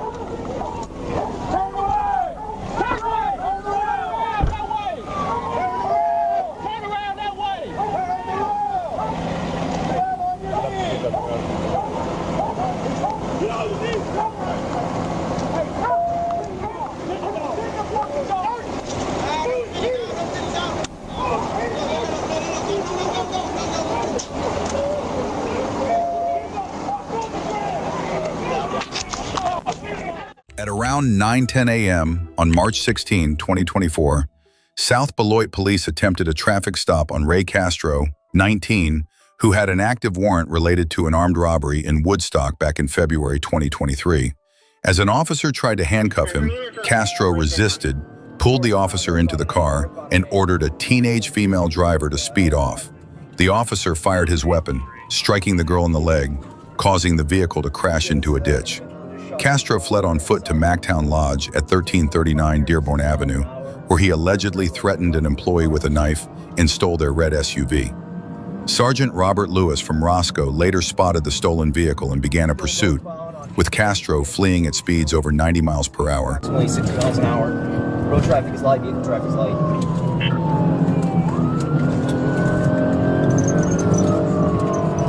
Still northbound. We're going to be going eastbound of Portland, eastbound Portland. Let's get somebody on the bridges. Still eastbound. 25,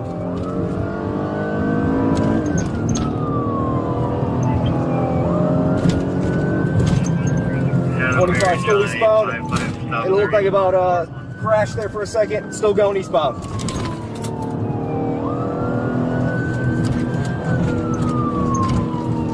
Passing 4th Street here, still eastbound. Anyway, you'll get to the bridge. 343 will be behind Rhodey.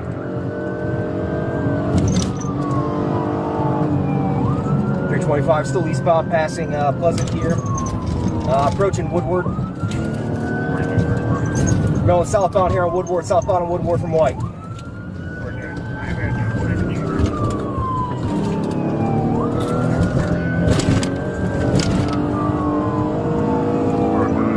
Pressing, park here still eastbound towards 5 Points.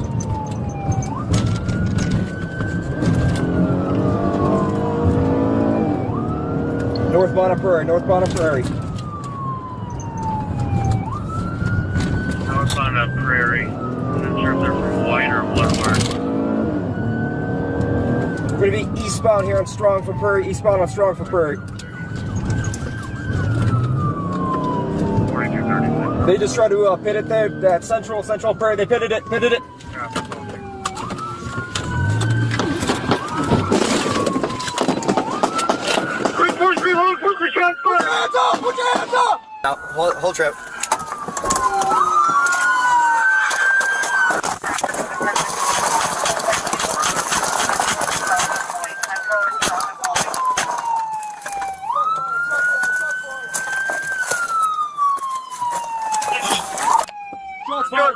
Shots fired!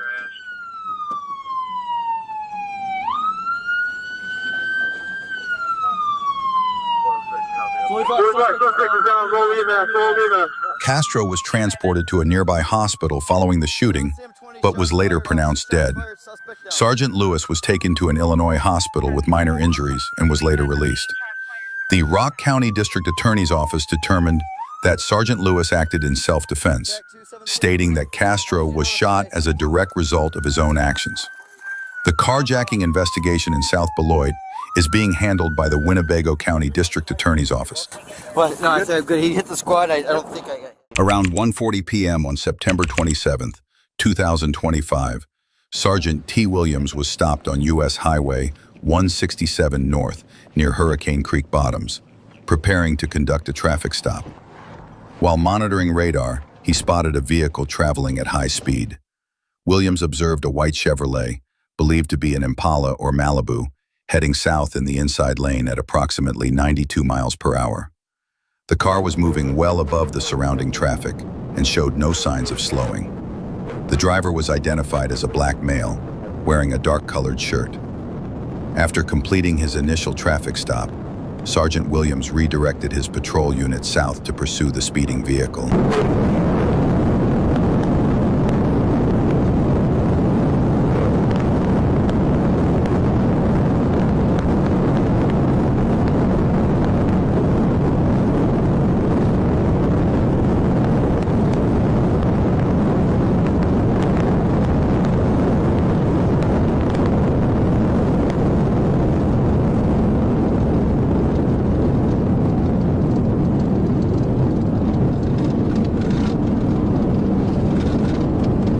Sergeant Williams caught up to the vehicle just south of Tomahawk Trailers, where it continued traveling around 83 miles per hour in a 60-mile-per-hour zone, changing lanes without signaling.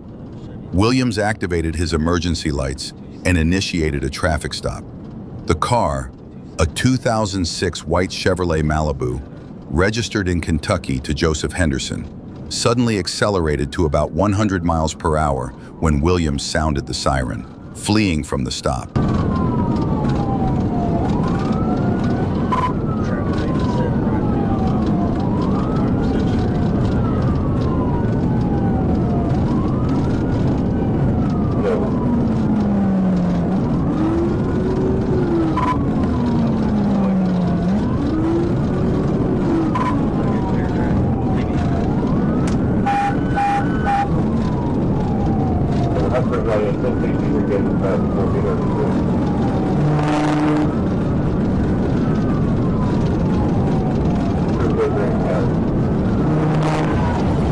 At around 107 miles per hour, Sergeant Williams executed a pit maneuver, striking the rear driver's side of the vehicle.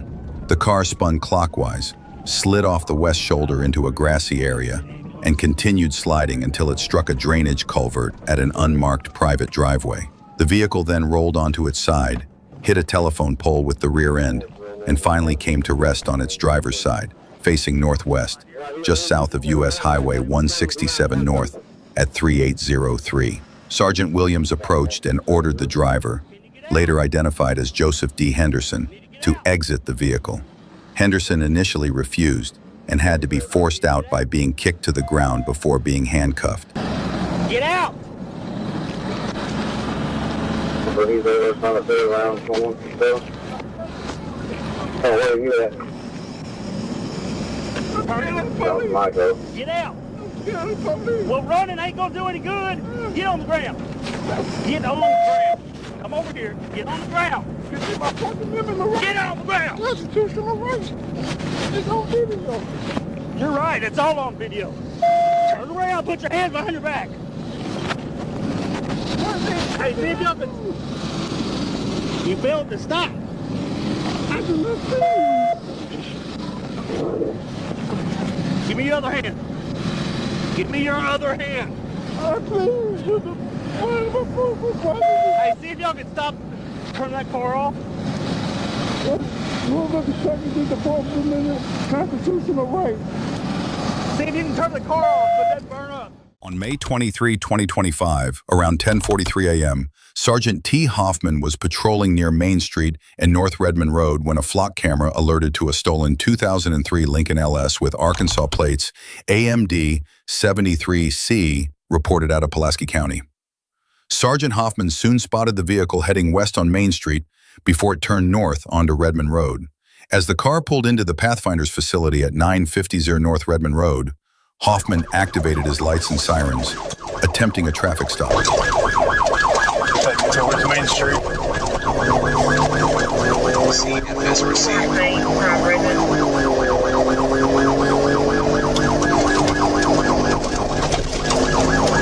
Headed straight across on Redmond, headed towards Red's Cabinet.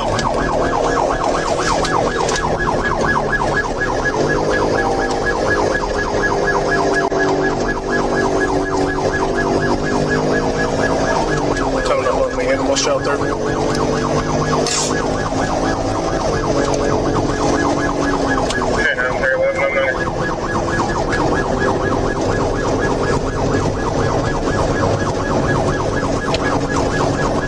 Coming up on 67.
The pursuit continued onto Interstate 440, then westbound on Interstate 40. The suspect exited at exit 157 onto Highway 161 and pulled into the Shell gas station at 2522 Highway 161 in North Little Rock, where they surrendered to Arkansas State Police and Jacksonville police officers without further incident.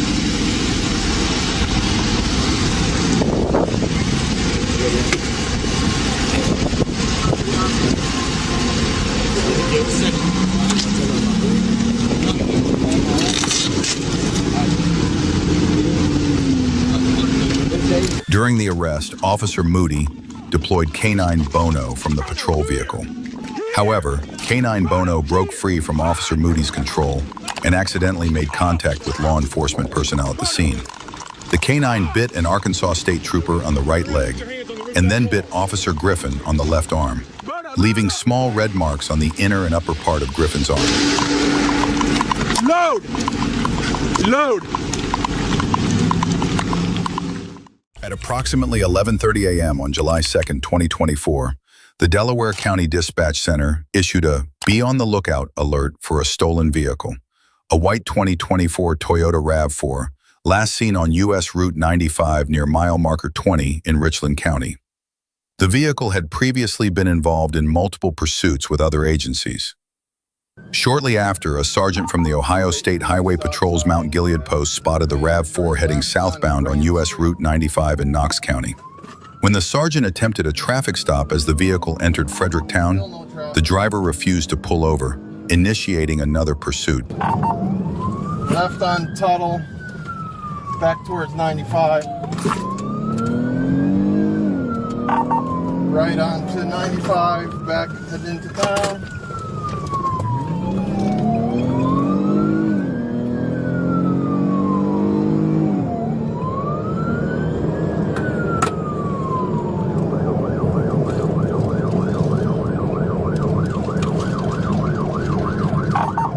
Heading north on 13.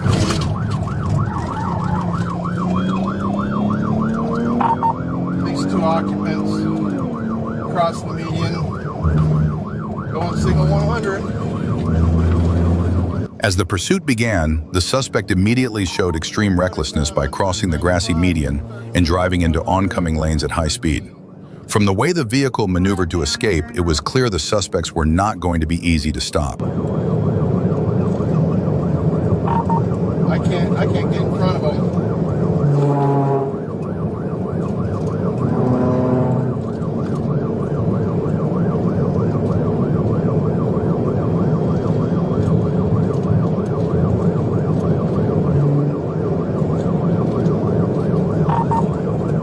If I could pit them, I would, but I can't get in front of them. Still northbound. The red light. The pursuit continued toward Mount Vernon, but was called off due to the suspect's reckless driving and the danger posed to the public.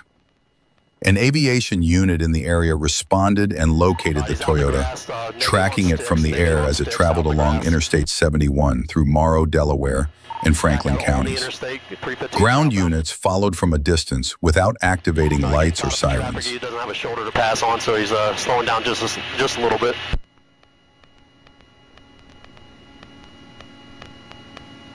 .1138, chopper 3. Go ahead, sir.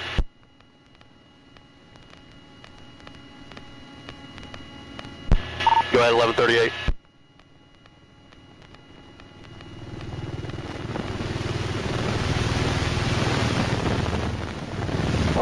Go ahead for aviation. What are we following him for? Do you have him for speed? No, negative. This was a 75 vehicle. It was bowled out of Morrow County. It's ran from 4 different agencies, 5 being our agency. We've been in multiple pursuits with them and brought them down here now. Okay. We have a supervisor monitoring up there? Right, I've got a supervisor that's flying. I've got a supervisor in another fixed-wing plane above me, and I believe there is a supervisor on the ground as well. 3 is also trailing? A West Broad exit, and he's going to continue on 270, so he's giving up the exit. The Toyota continued south on Interstate 71, exited onto Interstate 270 westbound, and then merged south onto State Route 315. Troopers attempted to deploy stop sticks near the Ackerman Road exit, but the effort was unsuccessful. The suspect vehicle then turned west onto Interstate 670 before looping back onto Interstate 71 southbound. The pursuit pressed on into Greene County, with troopers maintaining a safe following distance. Okay.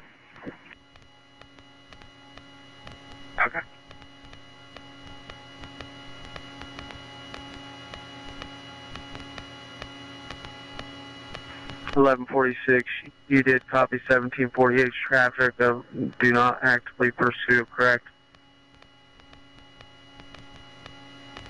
Right, I'll go ahead and shut my lights off.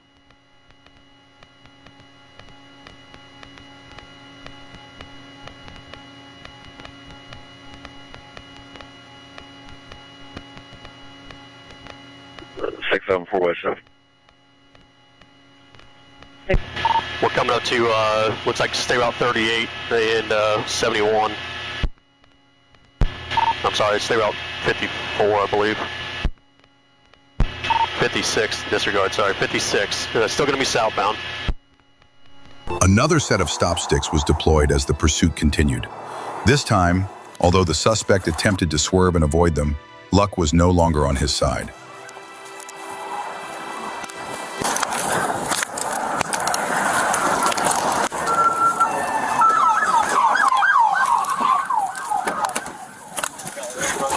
Away from the vehicle into the cornfield. Meet you stop, guys. You stop and give it up.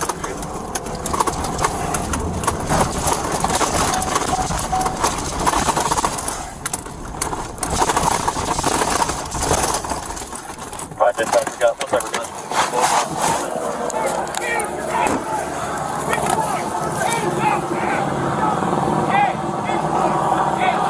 Can you say anything? Get him up, walk him this way. Get him up, come this way. Get up! Get up, come here. Get up! I can't see his hands. Get back, get back. His hands. Get up! backwards! Walk backwards! While trying to avoid the stop sticks, the suspect lost control and struck the rear of a 2024 Chevrolet Silverado, driven by 56-year-old Albert Cini of Waldorf, Maryland. The vehicle came to a stop on the shoulder. The driver, Tevin Marion, 29, and passenger, Darius Thompson, 38, both from Fort Lauderdale, Florida, were taken into custody without further incident. Marion was booked into Clinton County Jail and charged with felony failure to comply, along with misdemeanors for driving without a license, not wearing a seatbelt, and failure to maintain control. He also had an active felony warrant and faces additional charges in Knox County and other jurisdictions.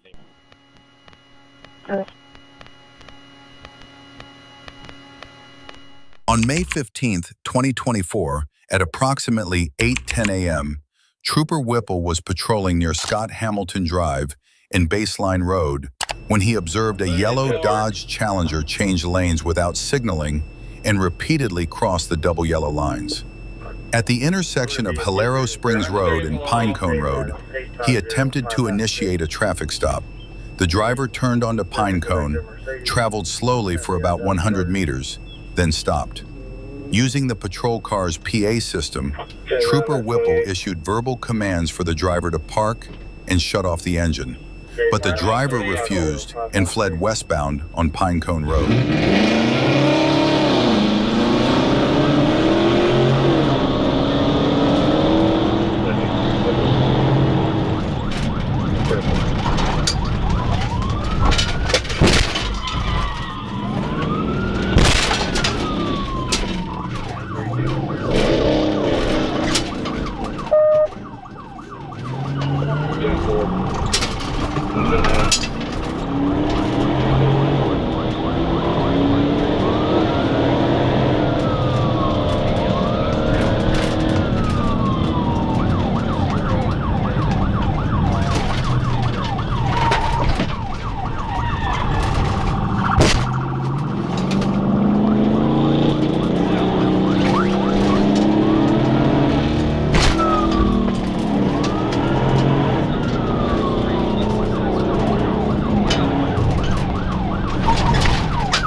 A second pit maneuver forced the vehicle into a ditch, where it crashed into a sign for Perez Auto Repair.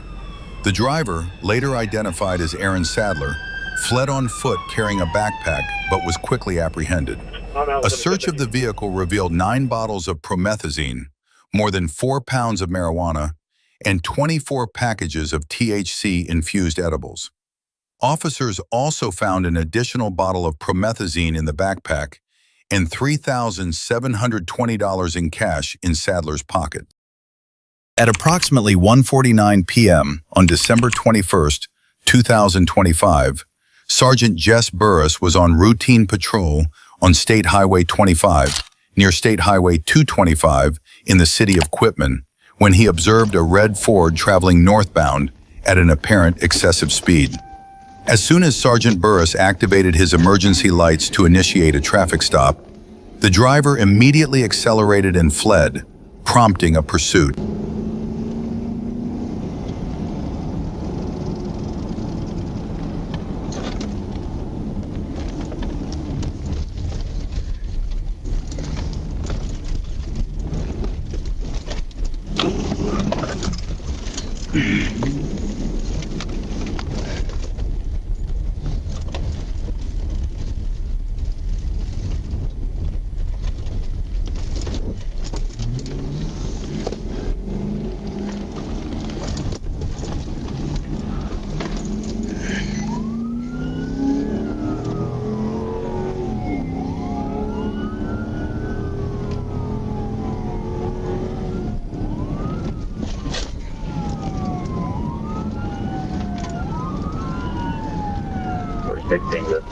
What city said they were doing it? District Department.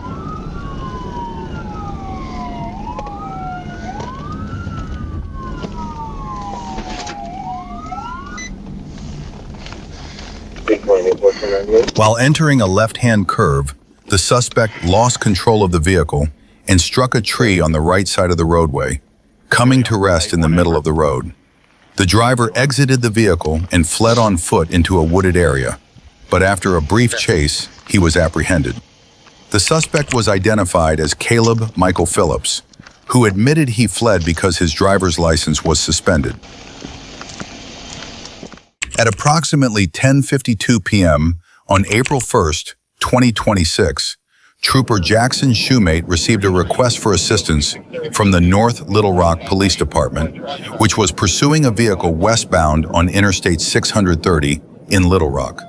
While monitoring the department's radio traffic, he heard officers report that they had lost sight of the vehicle near the intersection of Cedar Street and West 18th Street.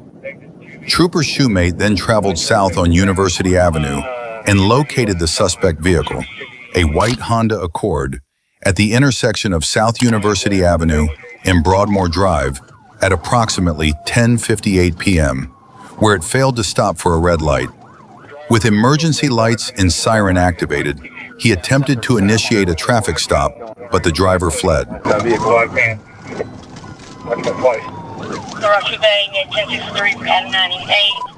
It's on Broadmoor now.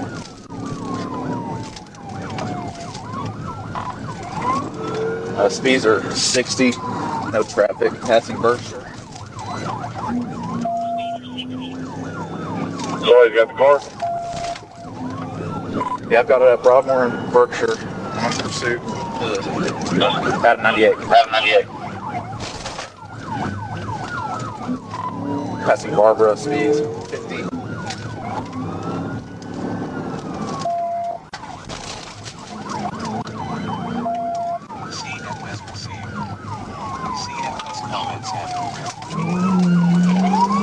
Who advised the Johnson address? What was it? 1915 Johnson Street. Passing Cleveland now, speed 70. Speed 70. Back at University Cross. I didn't catch it. Through the red light. Back at University. Passing traffic. Broadway and Berkshire. No traffic now. Just going with the stop signs. No traffic. Passing Fillmore. We're going a bunch of speed bumps here. Passing Fillmore. That's Little Rock that picked it up? Passing Fair Park. I believe it was ASD. Passing Highway. And going We are passing north on Harrison. ASD 2. North on Harrison. And going east on 10th Street. He's on 10th Little Street. Rock Adam. You got the car?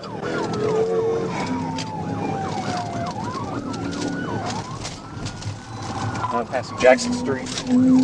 And going south on Monroe. Little Rock 3X40. Are y'all still on pursuit? Jackson Street, south on Monroe. Yes, ASP Adam 98. South on Monroe at Charles Bussey.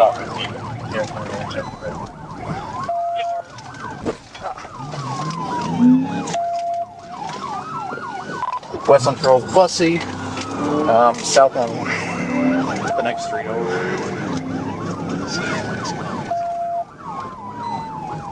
God dang, dude. We're going back towards University. Got anyone just hanging around there? I'm at 12th and Jonesboro trying to wait on y'all to come back out. Alright, we're west on 22nd from Harrison.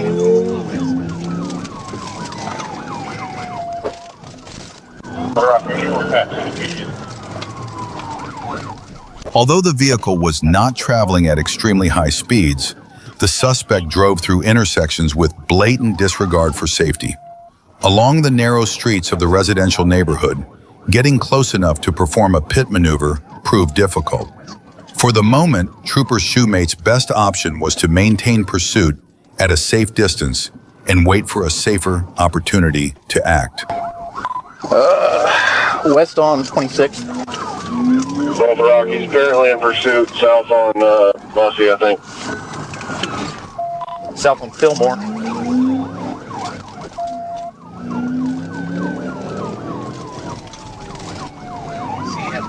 and west on 28.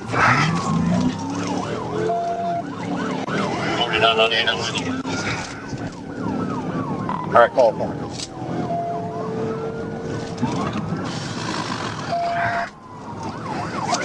God dang it!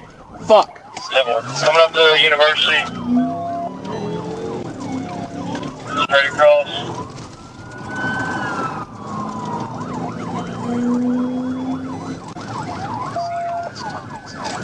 Going through the neighborhoods. We're on Broadmoor Drive right now. Making a left on Belmont.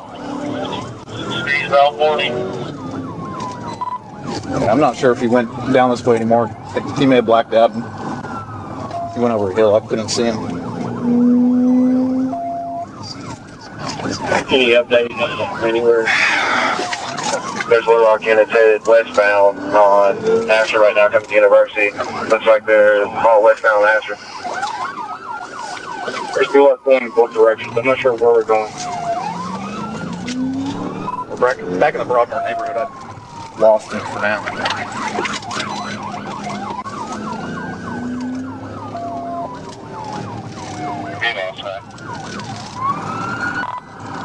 M9 now about Broadway. God damn. We're in the Broadmoor neighborhood off of University. I've lost him.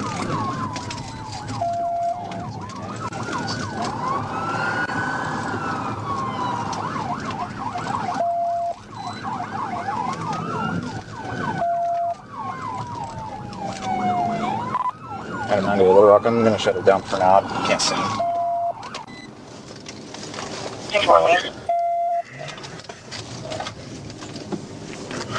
Yeah, where'd you lose sight of the map? I believe it was at Bellevue.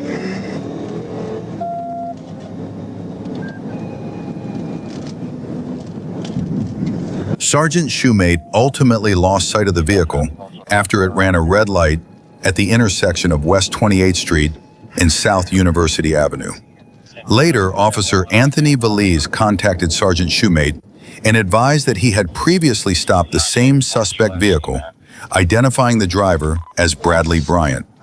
According to the officer, Bryant fled from that earlier traffic stop, reportedly because he was wanted on serious felony warrants. At approximately 2:02 p.m. on November 26, 2023, Sergeant Guerra was patrolling westbound on Bells Ferry Road in Cherokee County when he observed a silver Hyundai Santa Fe traveling eastbound at 75 miles per hour in a 40-mile-per-hour zone. The vehicle had previously fled from deputies with the Cherokee County Sheriff's Office. Sergeant Guerra turned around, activated his emergency lights and siren, and attempted to stop the vehicle.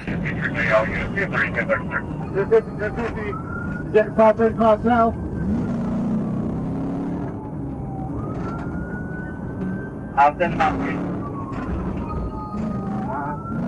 We're trying to do. Look at time and see if we can get this down.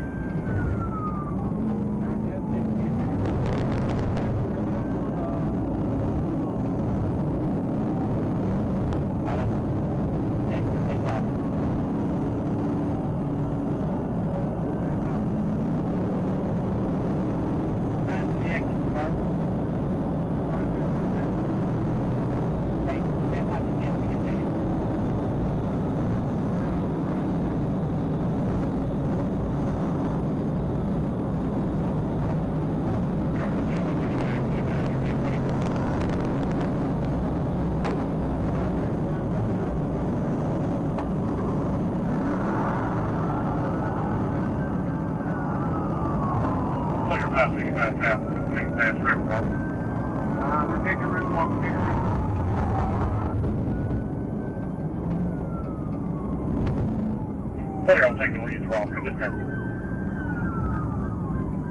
Going to the white. I'll come up to the right.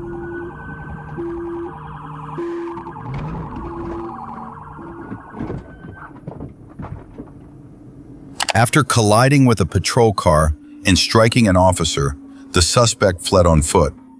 Officers ordered him to stop, but he refused to comply, forcing them to deploy a taser to subdue him.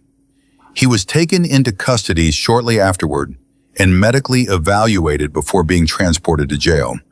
No officers were seriously injured in the incident. On September 14, 2022, at about 1:25 p.m., Sergeant Chambers observed an older white Ford Taurus entering the southbound lanes of Veterans Parkway from Interstate 516. The male driver was holding a phone in front of his face and appeared to be scrolling with his thumb. Chambers activated his lights and siren to initiate a stop, but the driver turned onto Chatham Parkway and refused to pull over, leading to a pursuit.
The suspect ran a red light at the I-516 exit onto GA25 and was struck by a white Infiniti SUV with the right-of-way, sending the car into the median and into a third vehicle. Sergeant Chambers found the driver unconscious and called for medical assistance.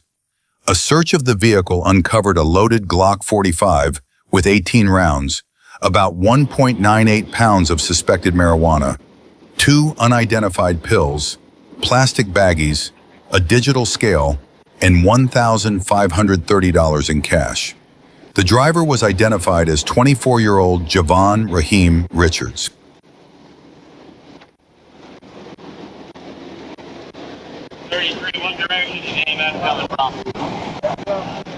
On December 12, 2025, at approximately 3 p.m., Sergeant Stephen Plyler was on routine patrol near eastbound Highway 70 and Highway 350 outside Madison, Arkansas.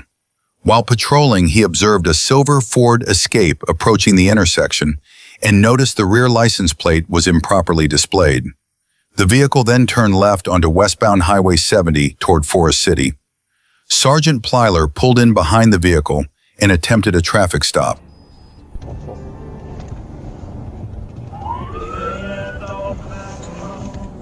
Highway 70, coming up on SFC, 445 out of Arkansas, out of about 49 out of ARA 49 hours, still rolling.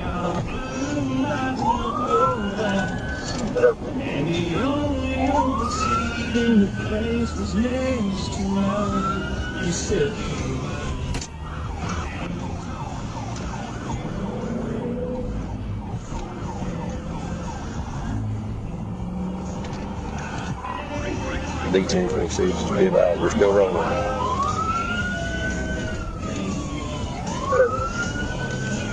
Coming into the city.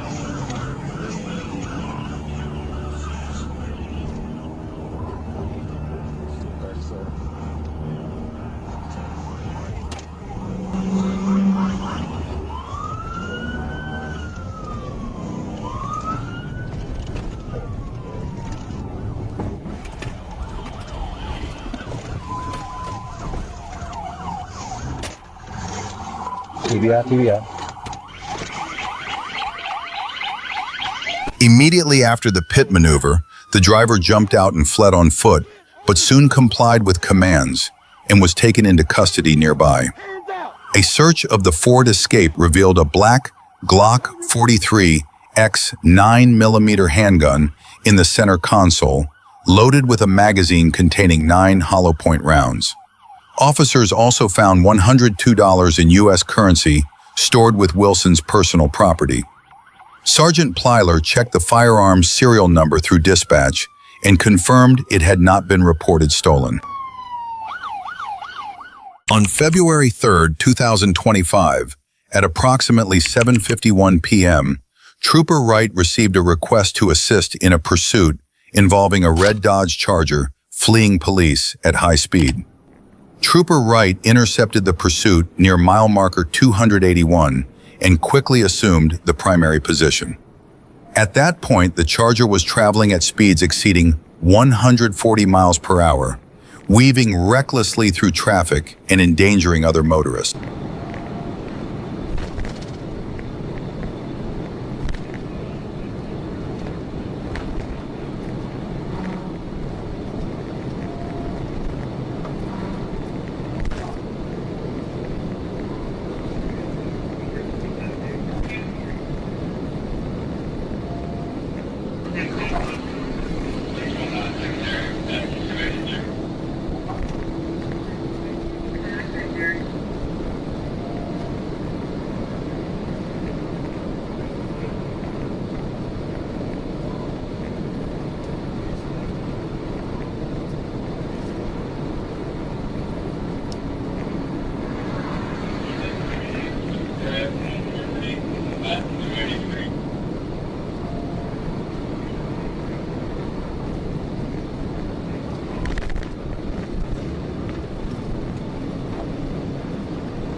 You fucking move! You're gonna get shot! After the pit maneuver, the driver, later identified as Brandon Williams, stepped out of the vehicle and was taken into custody without further incident. Trooper Evans recovered a discarded bag containing approximately 90 grams of marijuana, and a search of Williams also revealed a small amount of marijuana in his pocket. On December 15, 2025, at approximately 7:26 p.m., Officer Phelps was traveling westbound on Fort Street near Mayo Drive when he observed a black Nissan Altima heading east in the left lane at a speed noticeably higher than surrounding traffic. Radar confirmed the vehicle was traveling 58 miles per hour in a 45 mile per hour zone. Officer Phelps activated his emergency lights, turned around, and attempted a traffic stop. The Altima moved into the right lane and then turned south onto Lockett Lane. With Officer Phelps directly behind the vehicle and his siren activated, the driver accelerated and fled. Officer Phelps notified Troop H Communications that he was in pursuit. We're at in Barling, just off the rock.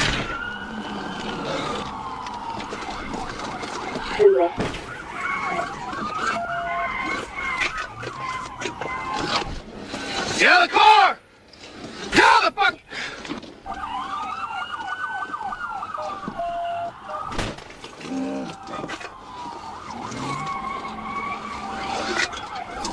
Round 59, extra same out of black Nissan Altima, Hispanic male.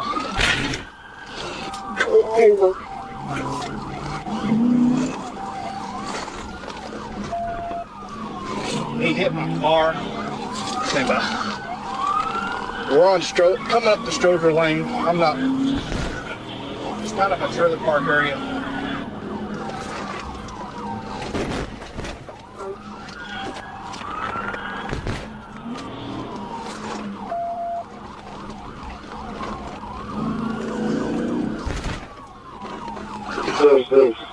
We're not here, there's We're Lockett Lane, Lockett Lane. Speeds are 46. We're in the residential neighborhood.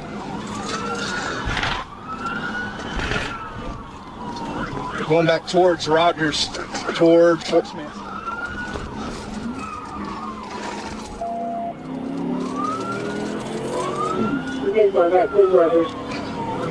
Speed 75. Traffic is locked right now.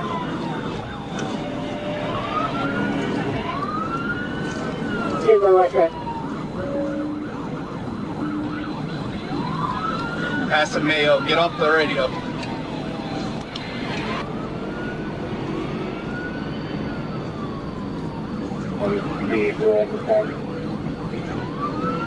Speeds are 102. Past meandering. Traffic's medium right now.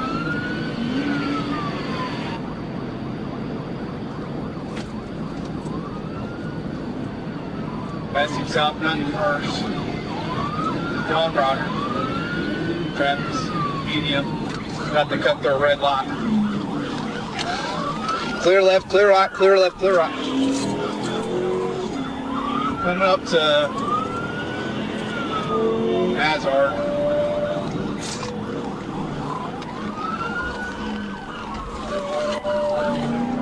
North of Hazard.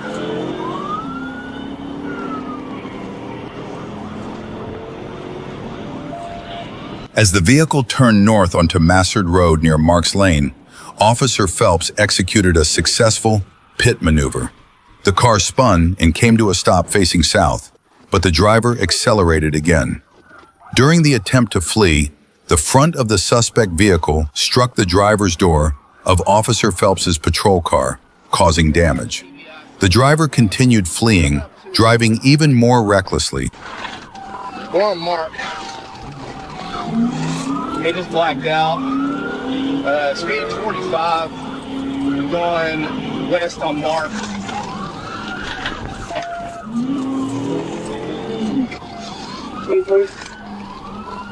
South 80th Mark. Residential neighborhood. Speed's 25. Coming up to 45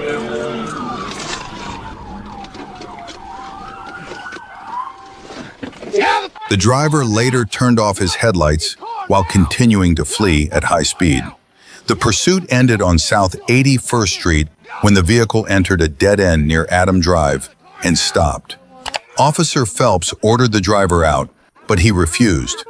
Additional officers arrived and removed the driver through a window, taking him into custody. He was identified as Alexander Raya. Officers noted red, watery eyes, a strong odor of alcohol, and slurred speech. A search of the vehicle uncovered a black backpack containing a partially consumed bottle of Siete Leguas Blanco tequila.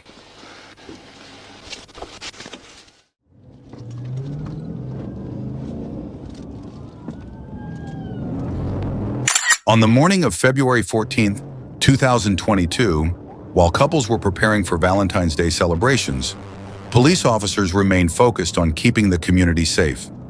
During a routine traffic stop, Trooper Martin received information about an older red pickup truck, loaded with clutter in the back, fleeing from law enforcement. Realizing the pursuit was unfolding nearby, Trooper Martin quickly moved to join the chase.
Shortly after joining the pursuit, Trooper Martin quickly took the lead position and began closing in on the vehicle to attempt a pit maneuver. However, the driver accelerated and successfully evaded the initial attempt. The suspect then continued driving at speeds between 80 and 100 miles per hour in a 45 mile per hour zone, weaving through lanes to pass other vehicles. Trooper Martin stayed close behind, waiting for another opportunity to perform a pit maneuver.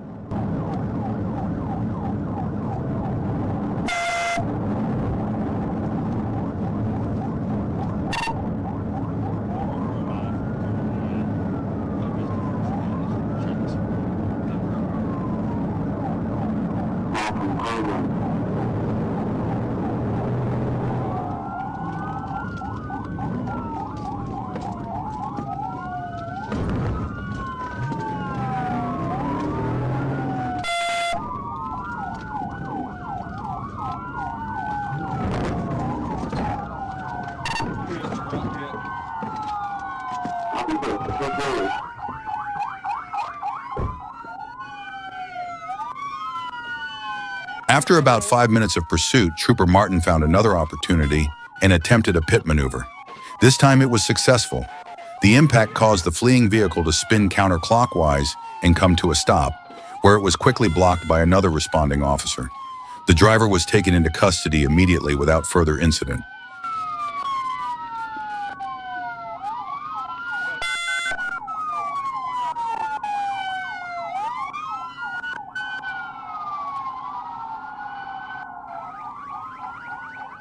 On June 1st, 2025, at approximately 12:34 a.m., Sergeant Ben Ibarra was patrolling northbound on Interstate 530 near mile marker 2. While stopped on the right shoulder, Sergeant Ibarra was monitoring rear traffic with radar when he observed a gray passenger vehicle approaching at 90 miles per hour in a 75 miles per hour zone. A traffic stop was initiated after the vehicle passed his location.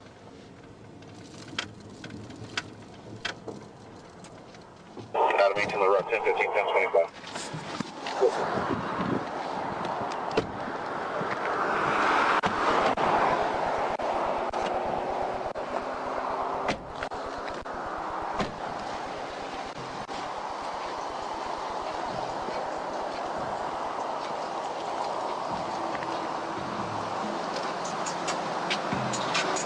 Well, Corporal Ben Ibarra, say please, I pulled you over speeding, okay? Please, I pulled you over speeding. Speeding? I was doing 65. No, you weren't. Yes, I was. No, I got a rear radar on me, all right? You were doing 90 when you came up behind me over the top of the hill. Sergeant Ibarra approached the passenger side and saw the driver wasn't wearing a seatbelt. The vehicle contained a black male driver and a white female passenger. The driver repeatedly refused to identify himself, claiming the passenger had his ID. When Sergeant Ibarra moved to the driver's side to remove him for proper identification, the driver suddenly sped off.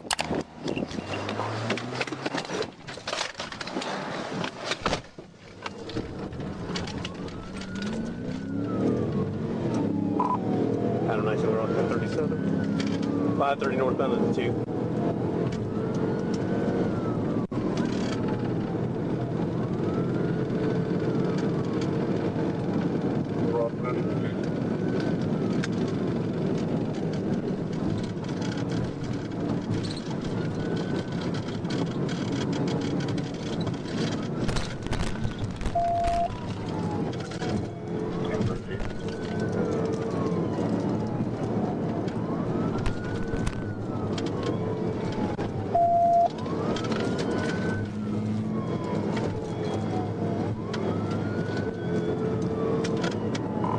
That's coming up 60 minutes.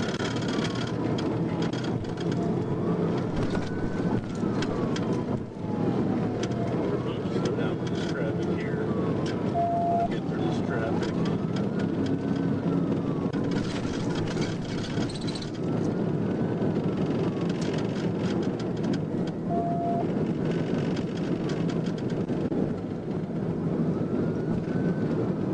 Make sure you don't take 60 on me.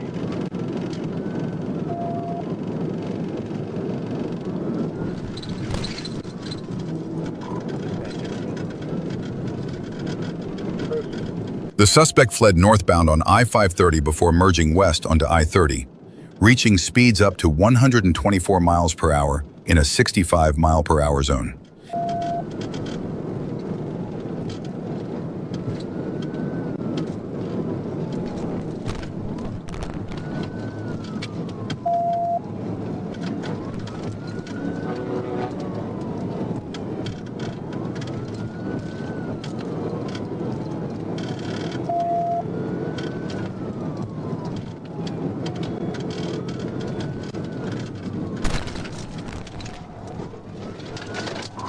TBI, Scott Hamilton.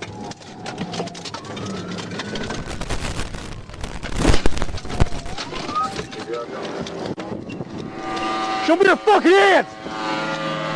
Show me your hands! Keep them up! Keep them up! Show me, stick them out the window, you dumb motherfucker! Stick them all the way out. Get your fucking head out. Roll out. Get on the fucking ground. Put your hands behind your back. Put your hands behind your back. At about 6:55 p.m. on August 30th, 2025, Grove City police officers spotted a silver vehicle near Walmart on Buckeye Parkway. Inside were two suspects believed to be connected to a theft at Dick's Sporting Goods on Stringtown Road. When officers attempted a stop, the driver hit the gas and sped off, sparking a high-speed pursuit. We're gonna go southbound on Buckeye Parkway.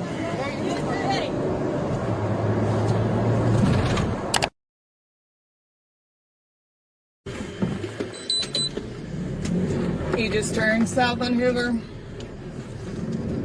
Southbound on Hoover. Is this out of the 30? She ran my cruiser as well.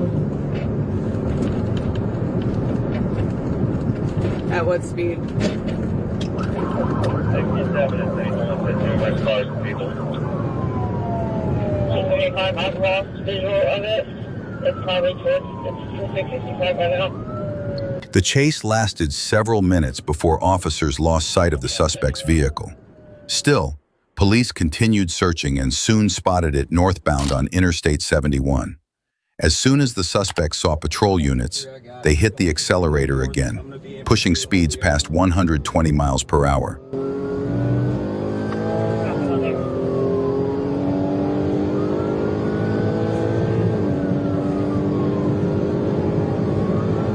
Still catching up. Speeds are in excess of 100 miles an hour.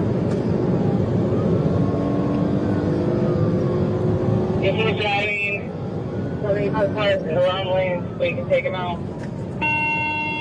We have a crash. Have a crash. Take green on. That's almost green on at 71. As officers closed in, the driver lost control and slammed into a concrete pillar at the entrance of a cemetery. The impact brought the vehicle to a stop, and airbags were visibly deployed. Officers issued commands for the suspects to exit, but there was no response from inside the car. Are you with me? Yep, ready?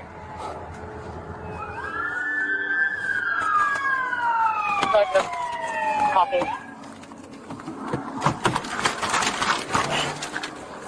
Can you guys hear me? We're gonna get you help. Hang on. Hang tight.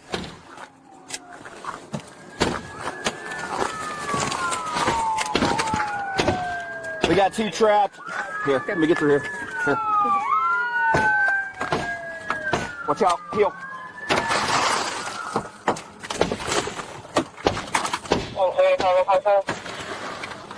Copy. Good job, good work for the officers, and yeah, that beautiful clear. Grab the sledgehammer. Copy, thanks.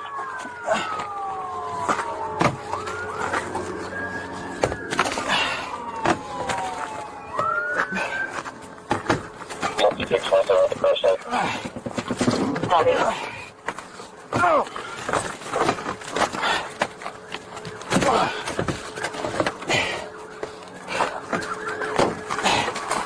Hit it.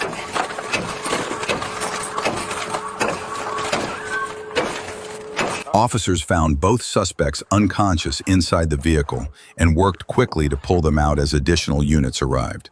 The pair, identified as Christopher Reed and 47-year-old Kelly Wise, were rushed to the hospital for emergency treatment, but both later died from their injuries. The crash remains under investigation.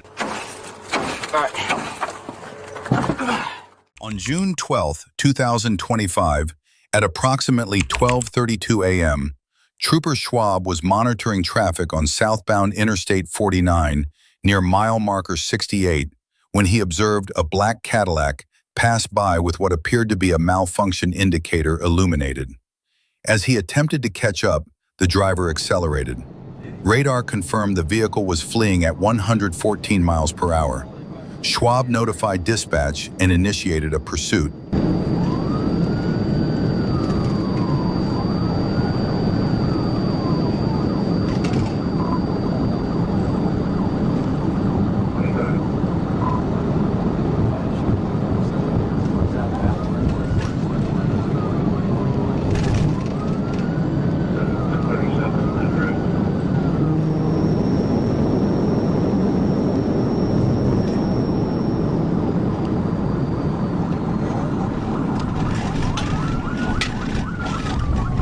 Minutes later, as the suspect slowed to make a left turn at an intersection, Trooper Schwab seized the opportunity to perform a TBI, but the maneuver was not enough to stop the suspect's vehicle.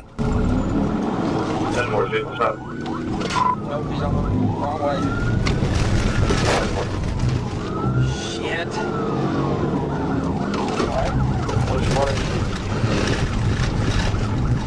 We're still, we were getting back on northbound 7. I didn't understand what you said. Nobody cares.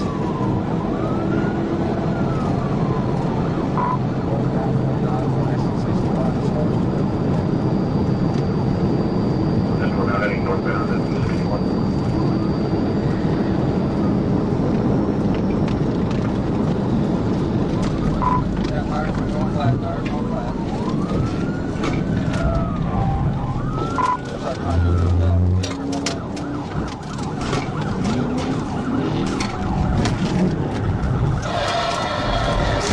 After nearly 10 minutes of pursuit, Trooper Schwab closed in to attempt a pit maneuver at roughly 100 miles per hour.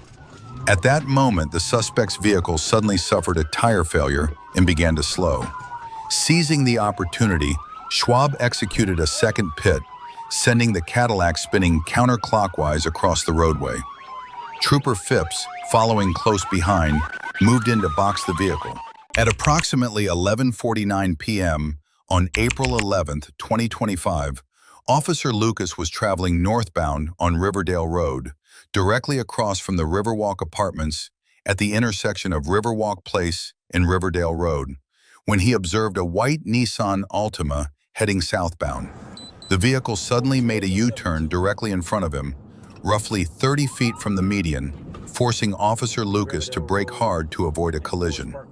And when he attempted to conduct a traffic stop, the driver chose not to stop and instead fled the scene.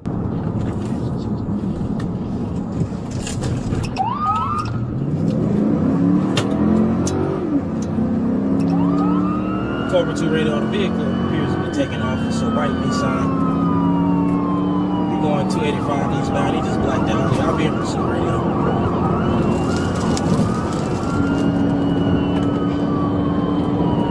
Occupy one time radio, look like a black male with a hoodie on.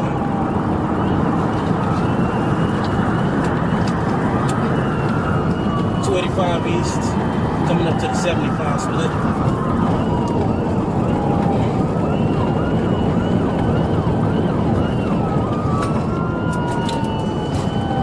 Traffic charges currently.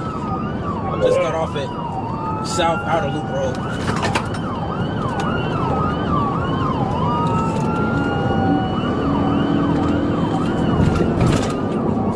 Can you see if we got GSPs in the area?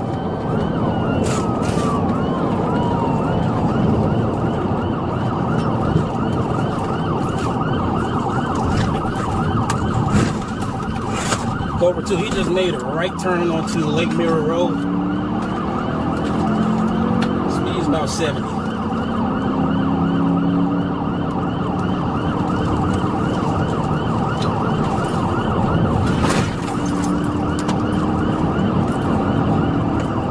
Still traveling eastbound on Lake Mirror Road. Just past the aviation parking lot.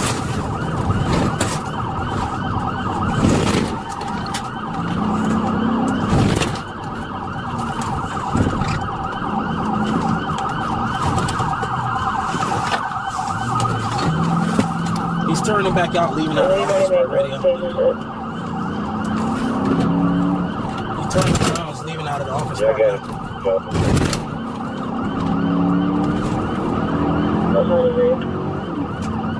We're going westbound on Lake Mirror Road right here.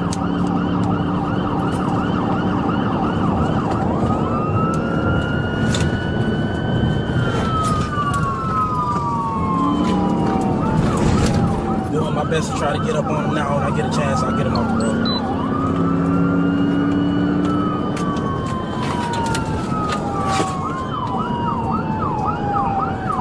It's over to him, clear. He's all over the roadway.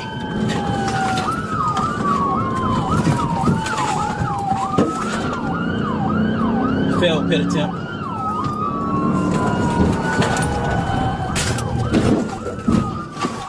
Pit.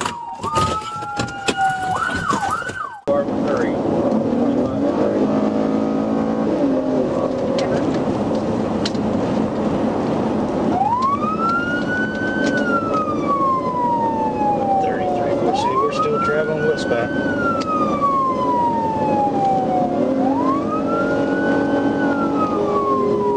On Saturday, April 20th, 2024, at around 8:31 p.m., Trooper Taylor was traveling west on Interstate 40 near the 216-mile marker when he spotted a red Ford Fusion with Arkansas plate APT-20N, which came back registered to a white Land Rover. Suspecting fictitious tags, he initiated a traffic stop. When Trooper Taylor activated his emergency lights, the vehicle refused to yield and sped westbound, reaching over 120 miles per hour, weaving through traffic and nearly hitting a vehicle near the 212-mile marker.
TBI. 211. 211.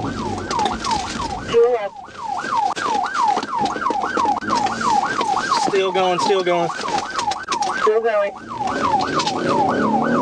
Due to the driver's reckless behavior, Trooper Taylor performed a tactical vehicle intervention near the 211-mile marker. The maneuver caused the vehicle to spin counterclockwise on the roadway, but the driver quickly regained control and continued fleeing at high speed.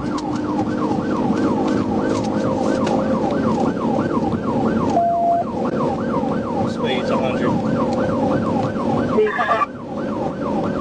Still traveling westbound.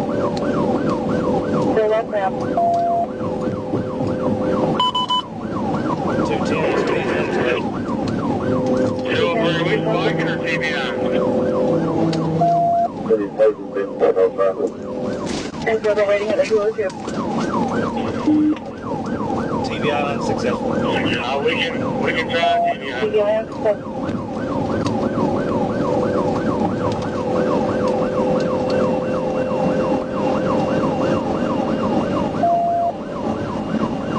Speed's 117. We're at the 209. 209, speed 117. We're up to 120. 120.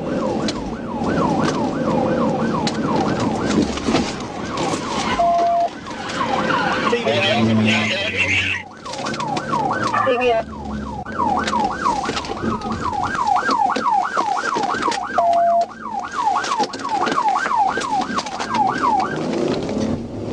Coming to a stop. To a stop. Coming to a stop.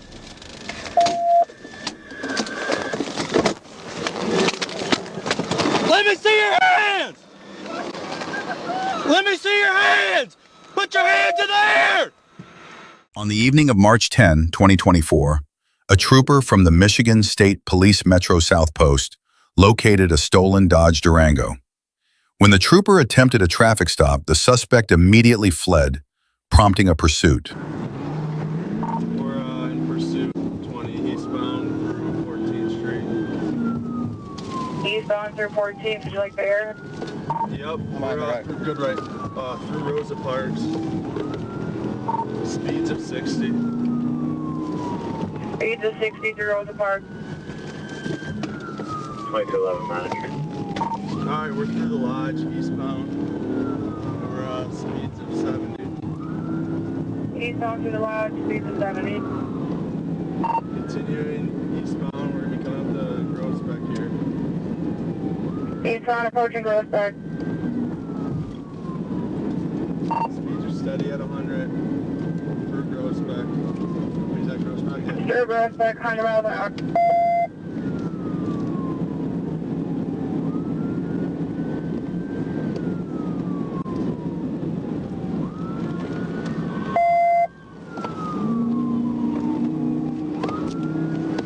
Westphalia, continuing eastbound.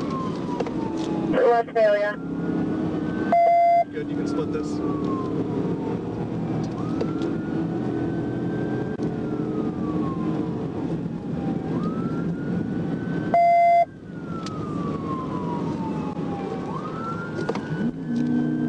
Alright, eastbound through Reno. He's gonna look to make it southbound. Three speeds in traffic, please. Alright, speeds are 88. Traffic is light. You're good right, good right.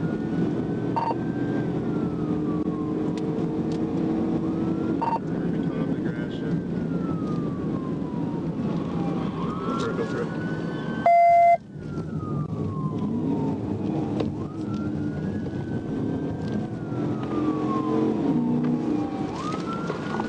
Southbound grass ship from 8 miles.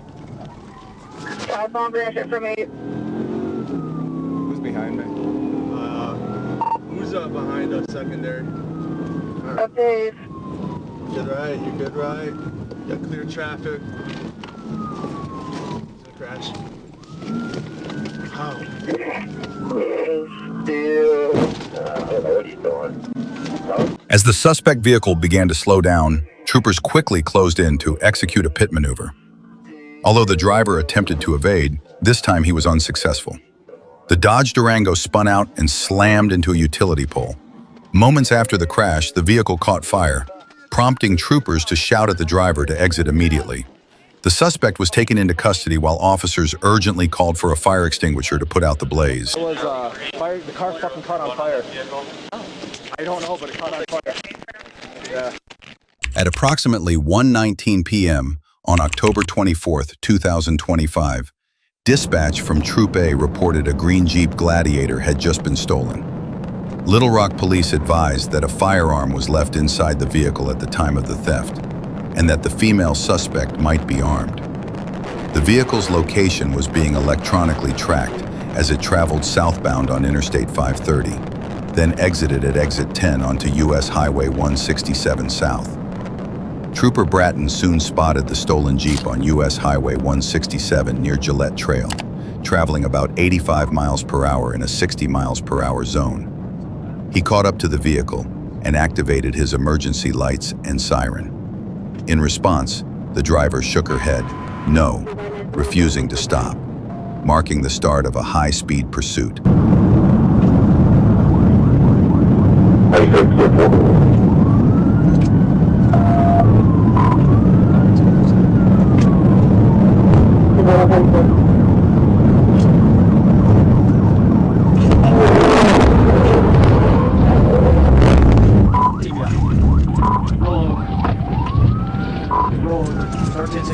The chase ended when officers performed a pit maneuver, causing the Jeep to roll multiple times before coming to a stop.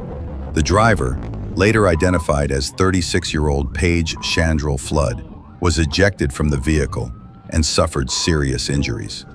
Inside the Jeep, troopers recovered a Sig Sauer 9mm handgun, which had been reported stolen, along with the vehicle. Flood was transported to the hospital and will face multiple felony charges upon her release. Around 2:29 a.m. on July 2, 2023, Sergeant Matthews was traveling northbound on Peachtree Road near West Wesley Road when he spotted a blue 2018 Dodge Challenger Scat Pack. The vehicle had been reported stolen by the Atlanta Police Department earlier that night. Upon noticing police presence, the driver turned left onto West Wesley Road and immediately accelerated, initiating a pursuit. Atlanta, he's taking off on me. I'm 1080. West Wesley, coming up the north side. West Wesley, north side.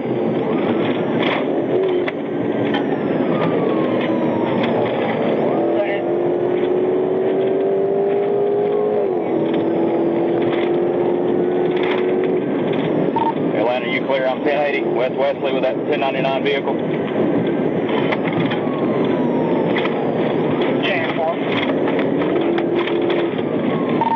Alright, we're coming up the north side,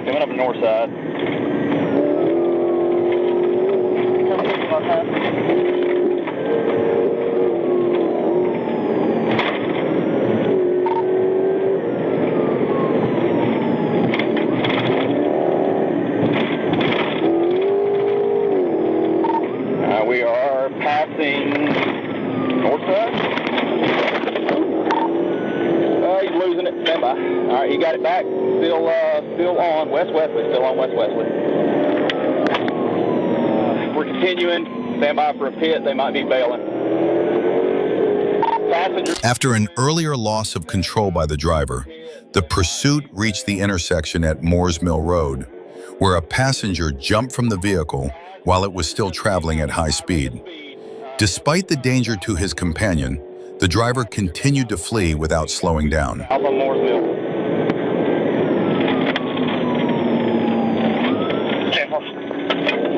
Get somebody to him, 1018. This Challenger's not going to last much longer, I don't think.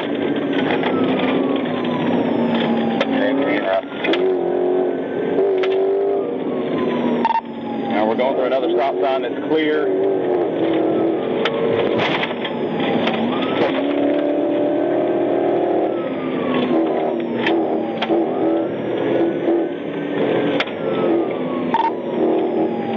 Coming up to another stop sign. We're still on Moores Mill. Atlanta, still on Moores Mill. 293, go west now, turn around. We're clear to pass. Clear to pass. Still south, Moores Mill, south on Moores Mill. Setting up to turn right. No, never mind, staying straight on Bolton. That intersection's clear. Crossed over Bolton.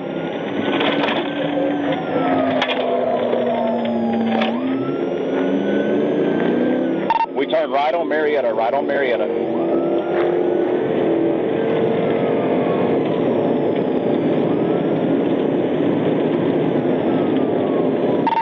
Passing Plant Atkinson.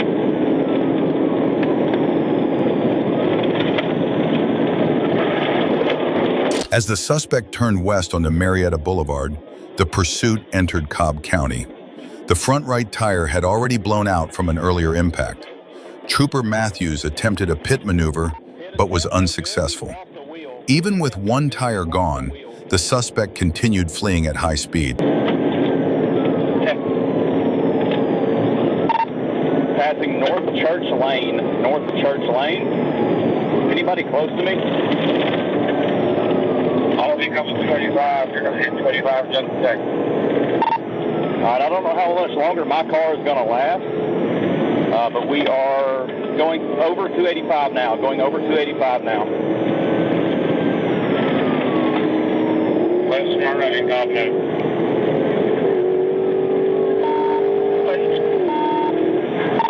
He's giving it all she's got on 3 wheels here, so stand by. He might 1050. Ooh, we barely missed it. Still going. Oh, stand by.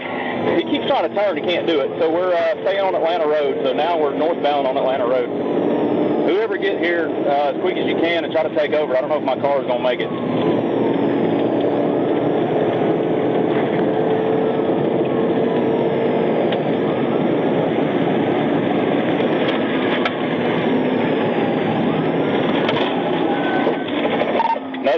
After a second pit attempt, the suspect vehicle suddenly came to a stop, and 3 young men fled into a nearby residential area near Westwood Road. Sergeant Matthews attempted a foot pursuit, but the suspects jumped multiple fences and disappeared into nearby backyards. Additional troopers and Cobb County officers responded and set up a perimeter, and a canine unit searched the area. During the search, officers recovered clothing and a backpack containing items associated with vehicle theft. No suspects were located or arrested. Give me units 1018 and a dog, 1018 and a dog. At approximately 10:40 p.m. on June 27, 2025, Lieutenant C. Sims observed a white Kia Rio at the intersection of East Broadway and May Street with expired registration tags and unconfirmed insurance. Lieutenant Sims initiated a traffic stop by activating his emergency lights and began following the vehicle.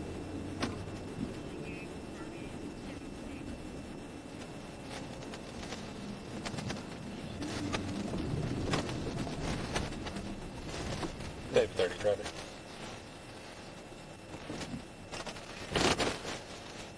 East Broadway and May. Baker David Victor 1-8 Paul on a white Kia.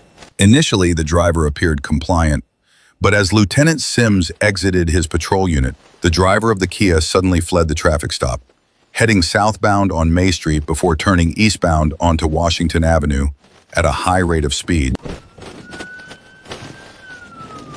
Dave 30's taking off. Just turning eastbound on Washington.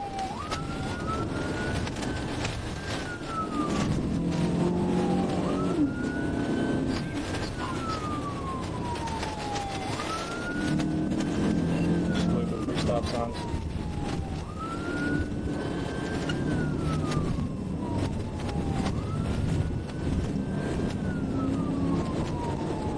Still northbound passing 7th Street.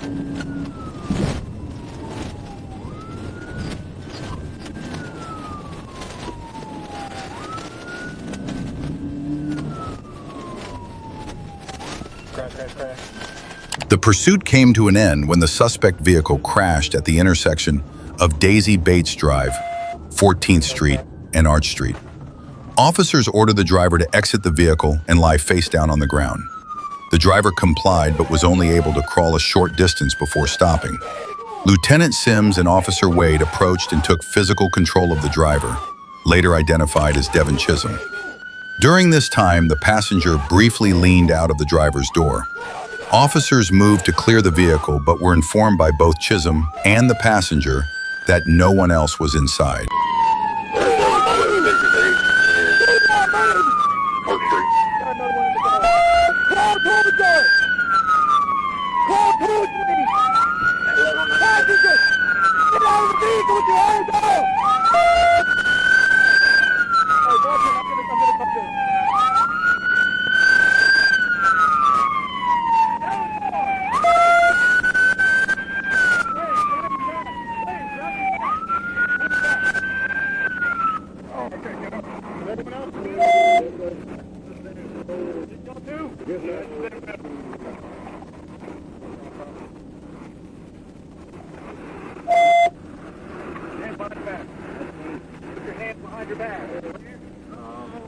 Hey,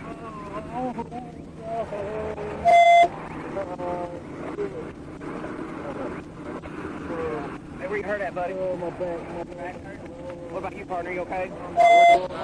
Right side, sir? Around noon on February 18th, 2022, Trooper Freeman was stopped at a red light when he spotted a Chevy matching the description of a previously stolen vehicle. A quick license plate check confirmed the car was reported stolen. Trooper Freeman immediately activated his emergency lights to initiate a stop. At first, the suspect vehicle signaled as if to pull over, but moments later, the driver accelerated and fled.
Show me your hand!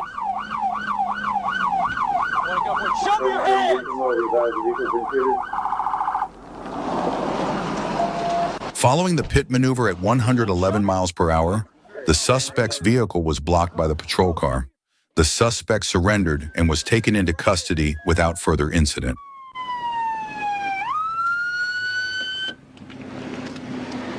Climb out. Climb out. I got you right now. Get on the fucking dog loose. Go in. I'm coming in. Keep up. 45 Little Rock, yeah, westbound. Stand by. You good? Yeah, I'm good. Is he the only one? Check on him down there. Stop. Around 10:42 p.m. on December 12, 2025, Sergeant Permenter was traveling northbound on Interstate 57 near mile marker 2 when he observed a silver Chevrolet Silverado in the right lane with its left turn signal activated. The driver, later identified as Timothy Piggy, drove onto the right shoulder before moving back into the right lane. Sergeant Permenter accelerated to pull in behind the Silverado. White arrow.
As the truck approached exit 2, Sergeant Permenter activated his emergency lights.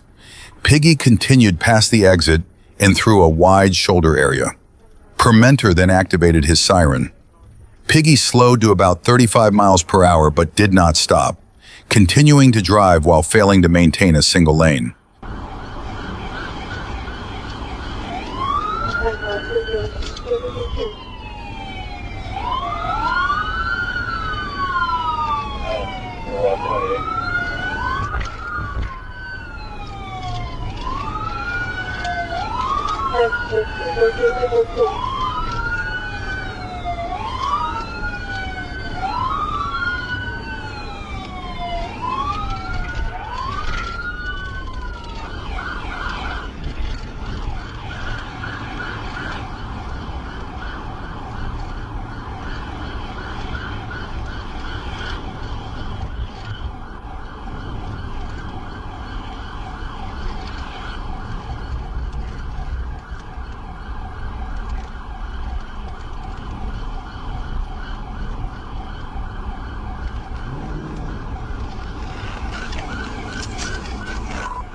Private Boy 676940.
After a low-speed pit maneuver, the truck was blocked by the patrol vehicle. Piggy refused commands to exit. Sergeant Permenter opened the door and removed him from the driver's seat, immediately detecting the odor of an intoxicant. Piggy was taken to the ground, handcuffed, and arrested without further incident. He refused to answer questions about alcohol use and declined to provide a breath sample for a preliminary breath test. On November 10, 2022, Officer Matthews was alerted that the Newton County Sheriff's Office and the Covington Police Department were actively pursuing a vehicle attempting to flee. The vehicle, believed to be connected to a missing persons case, had fled from a wooded area off Stevenson Road. Officer Matthews quickly located the pursuit and joined the chase.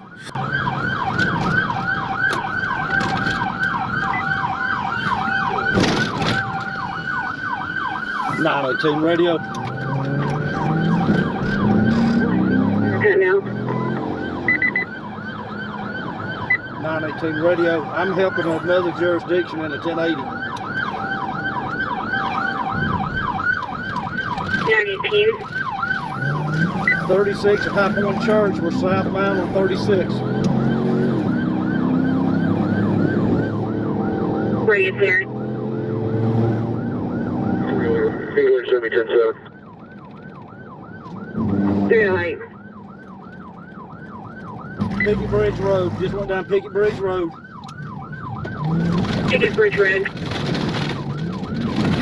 Find out what their charges are, please.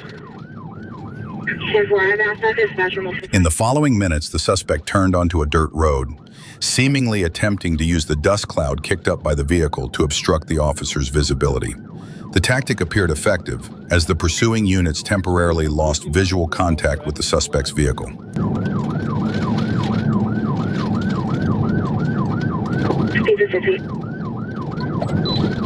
Seen y'all on Pickett Bridge before. Check circuit.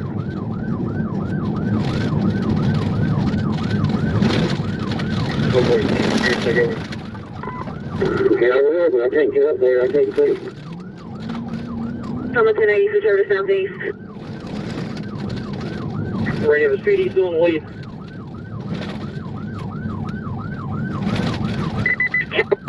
There's just continue circuit 20. Advising on. Due to the prolonged nature of the pursuit, the suspect's erratic driving, and the approach toward residential neighborhoods along Georgia State Route 212, including several subdivisions and a busy roundabout at the intersection with GA 36, Trooper Matthews determined that a pit maneuver was necessary to safely bring the pursuit to an end. Jacob, when you pit, we'll spin and pin, spin and pin. Right on with them also.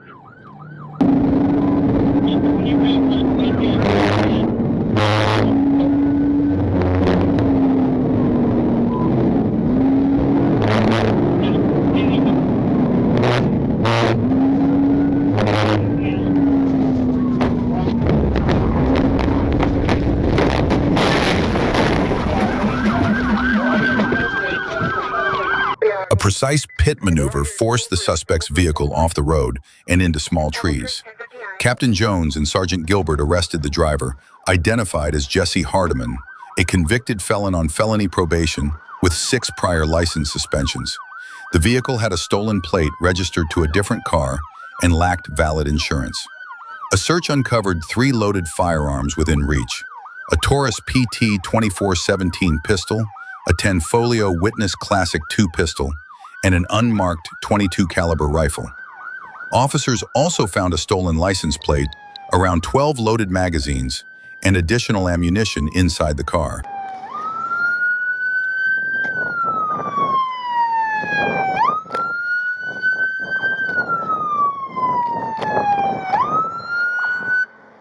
Around 3:53 p.m. on November 26, 2025, Trooper David Minotti was positioned along U.S. Highway 82 near Pew Circle, just outside Lake Village in Chicot County, when he observed a white Nissan Xterra traveling westbound.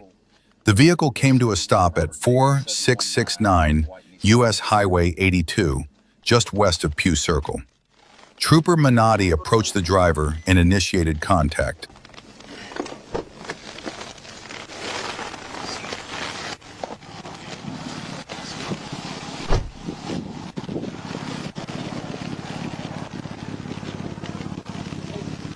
How y'all doing? All right. Hey, Trooper Minotti with Arkansas Police. Your tag's coming back to a different vehicle. Yeah, it's Abby's, friend of mine. Okay, you got your license and insurance with you?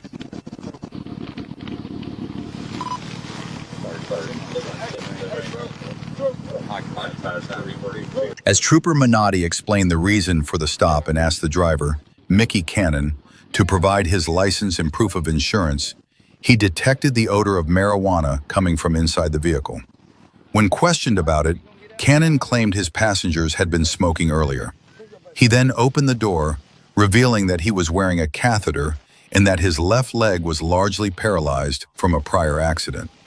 A few minutes later, while the 2 passengers stood outside waiting, Cannon suddenly bolted from the scene, accelerating eastbound toward the Mississippi River Bridge on U.S. Highway 82.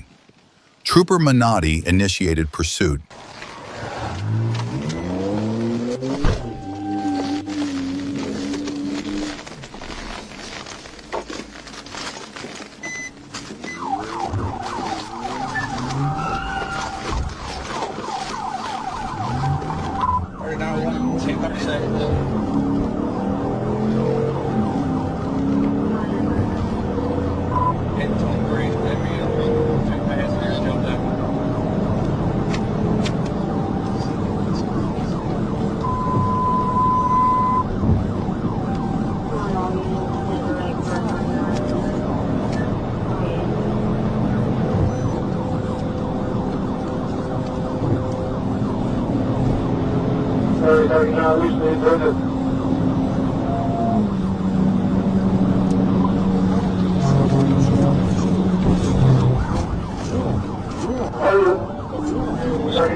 The second pit maneuver pushed the Nissan off the south shoulder, flipping it onto its roof. Trooper Minotti immediately called for emergency services. He shattered the rear driver's side window with his baton to establish contact. Fire and rescue teams arrived shortly after and pulled Cannon from the vehicle. Aside from a minor cut on his hand, he showed no clear injuries but was taken to Chico Memorial Hospital for evaluation. A follow-up check revealed Cannon was wanted in Tennessee for a parole violation, which he admitted was why he fled. Because of his medical conditions, including a catheter and partial paralysis of his left leg, he was released pending a court summons rather than taken into custody. I can't hear you, but I know you can hear. Around 5:37 a.m. on August 16, 2025, a California Highway Patrol sergeant spotted a red Nissan Maxima displaying a fraudulent temporary license plate on Interstate 5, just south of Stadium Way in Los Angeles. When emergency lights were activated, the driver did not immediately pull over and continued driving at a moderate speed.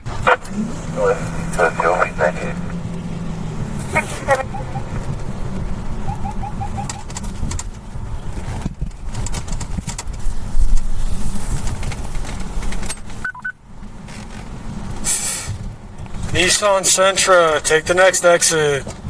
Nissan Sentra, take the next exit. It's not a valid temporary license plate. Ran it through my MDC, confirms. Exit at Glendale, Salga a la Glendale.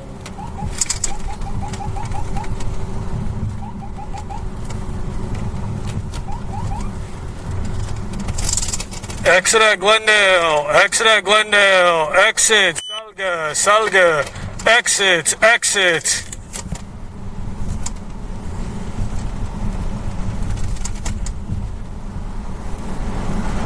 A few minutes later, the vehicle slowed as if preparing to stop just before exit 140. Instead, the driver suddenly accelerated, made a sharp turn back onto the freeway, and fled at speeds exceeding 100 miles per hour. The abrupt maneuver narrowly avoided a collision with another vehicle. The high-speed pursuit was now underway. North 5 approaching Los Feliz, speeds of 70, light traffic. Give me an air unit, advise Altadino. It's a template, but it's fake. I copy the template, over.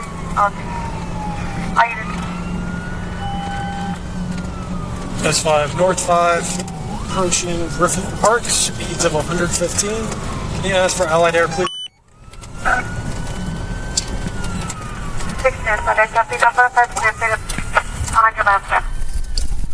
S5, exiting Griffith Park, ETC, ETC.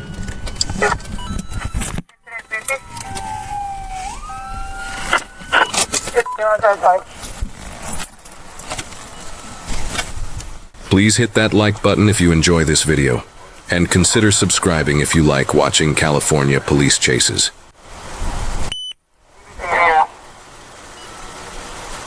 Stay in the car!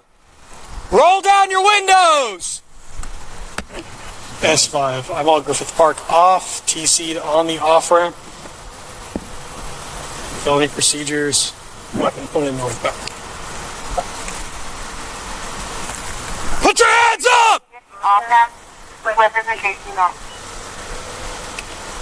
Walk back towards me! Walk back! Hands up!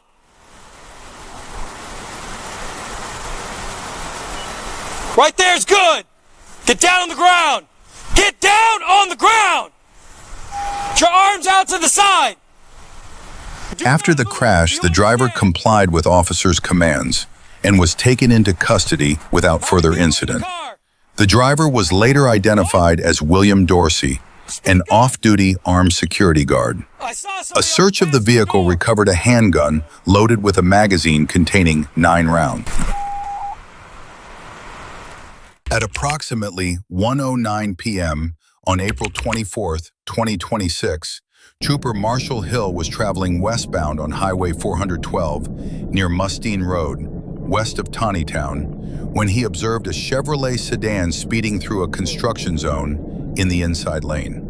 Radar confirmed speeds of 77 to 78 miles per hour in a 45 miles per hour zone. Hill activated his emergency lights and siren and initiated a pursuit. He caught up to the vehicle near Wildcat Creek, but the driver refused to stop and accelerated to approximately 105 miles per hour.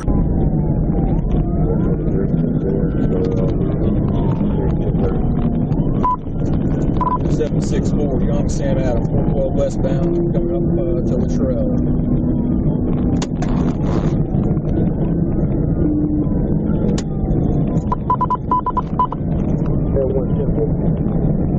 Speed's 125, coming to Robinson. It's on a Chevy Cruze, I think, brown in color. Speed's 135, still westbound. 46, by the rock club. EC was 77 and 45, crossing the Illinois River. Speed's 142. He's pulling away from me. I got it in the floor.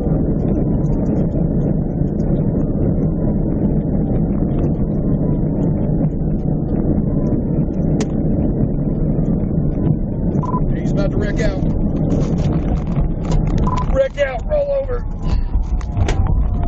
In the air, 1016. As the vehicle crossed the Illinois River near Robinson Road, the driver attempted to pass another vehicle.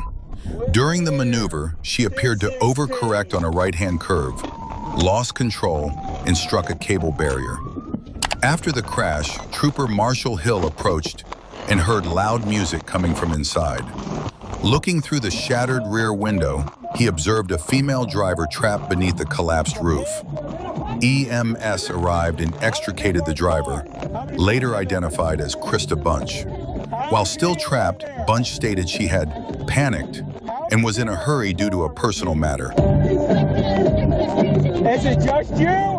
On the morning of July 12, 2025, around 9:47 a.m., Arkansas State Police Trooper Ty Lynch was alerted to an active pursuit unfolding just across county lines.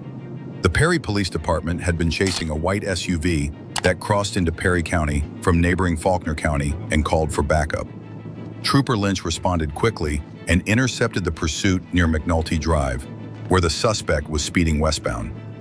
As the fleeing SUV turned onto Bethel Road, Trooper Lynch took the lead, becoming the primary unit in the high-speed chase.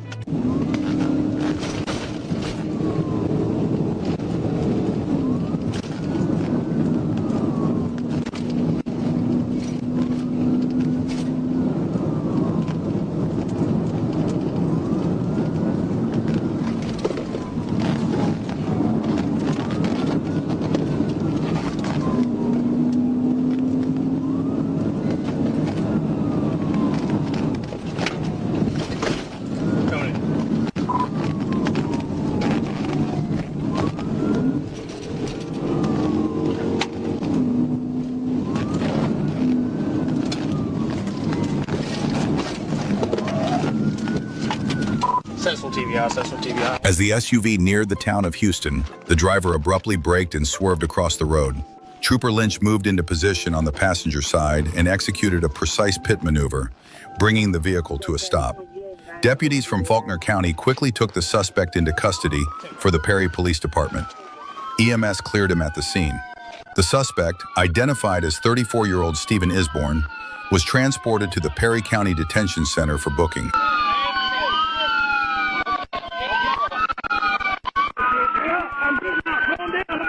On December 8, 2025, at approximately 11:12 a.m., Trooper Miller was patrolling southbound on Interstate 49, just south of mile marker 77, when he observed a dark blue Honda Accord with heavy front-end damage, traveling at a high rate of speed.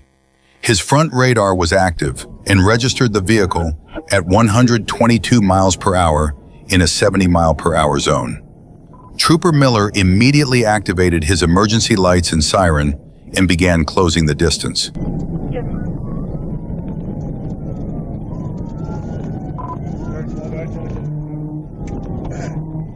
10-4 units, next direct, call 32-37.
When the driver refused to stop, Trooper Miller executed a pit maneuver near mile marker 74, successfully ending the pursuit. The driver was identified as 19-year-old Parker Duncan. During initial contact, Trooper Miller noted that Duncan was sweating heavily despite temperatures around 33 degrees Fahrenheit. His behavior was highly agitated and erratic. No odor of alcohol was detected, leading Trooper Miller to suspect possible drug use prior to the incident. The vehicle was also later confirmed to be connected to a previous crash. At approximately 11:10 p.m. on July 9, 2022, Trooper Bird was on patrol when he observed a Dodge Charger speeding past at a high rate of speed. Trooper Bird accelerated to over 100 miles per hour in an attempt to catch up. However, when he attempted a traffic stop, the driver hit the gas and fled, initiating a high-speed pursuit.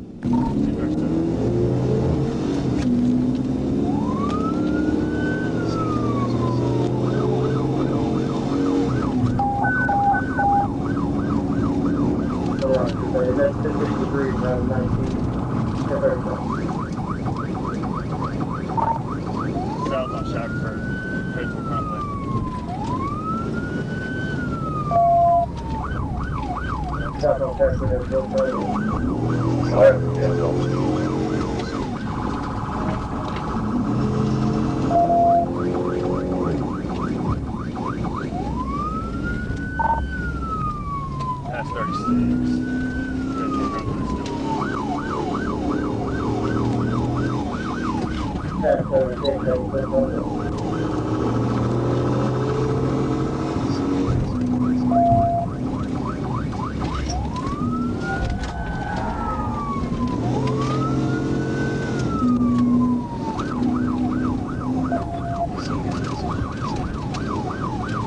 During the pursuit, the suspect consistently maintained speeds between 80 and 90 miles per hour, creating multiple dangerous traffic situations. At one point, a passenger extended their hand out of the window as if signaling surrender, yet the vehicle continued speeding forward. Recognizing the ongoing threat to public safety, Trooper Bird made the decision to perform a pit maneuver to bring the chase to an end.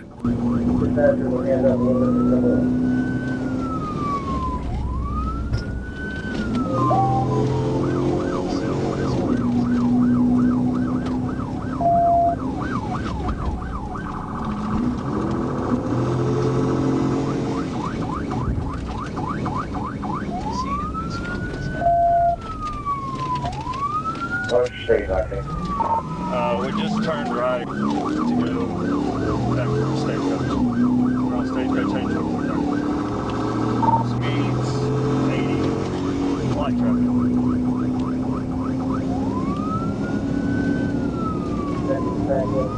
Speeds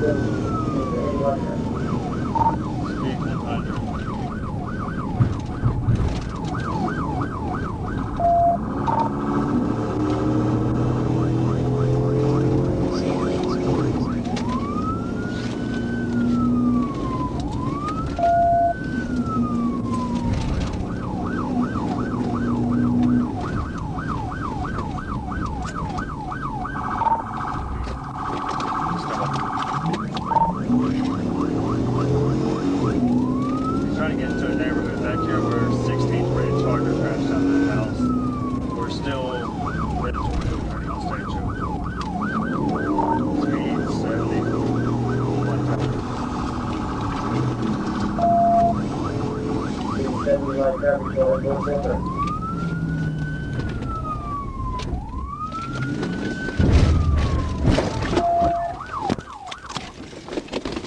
As the driver began to slow down in an attempt to make a left turn, Trooper Bird seized the opportunity and executed a precise pit maneuver, forcing the Dodge Charger to a stop.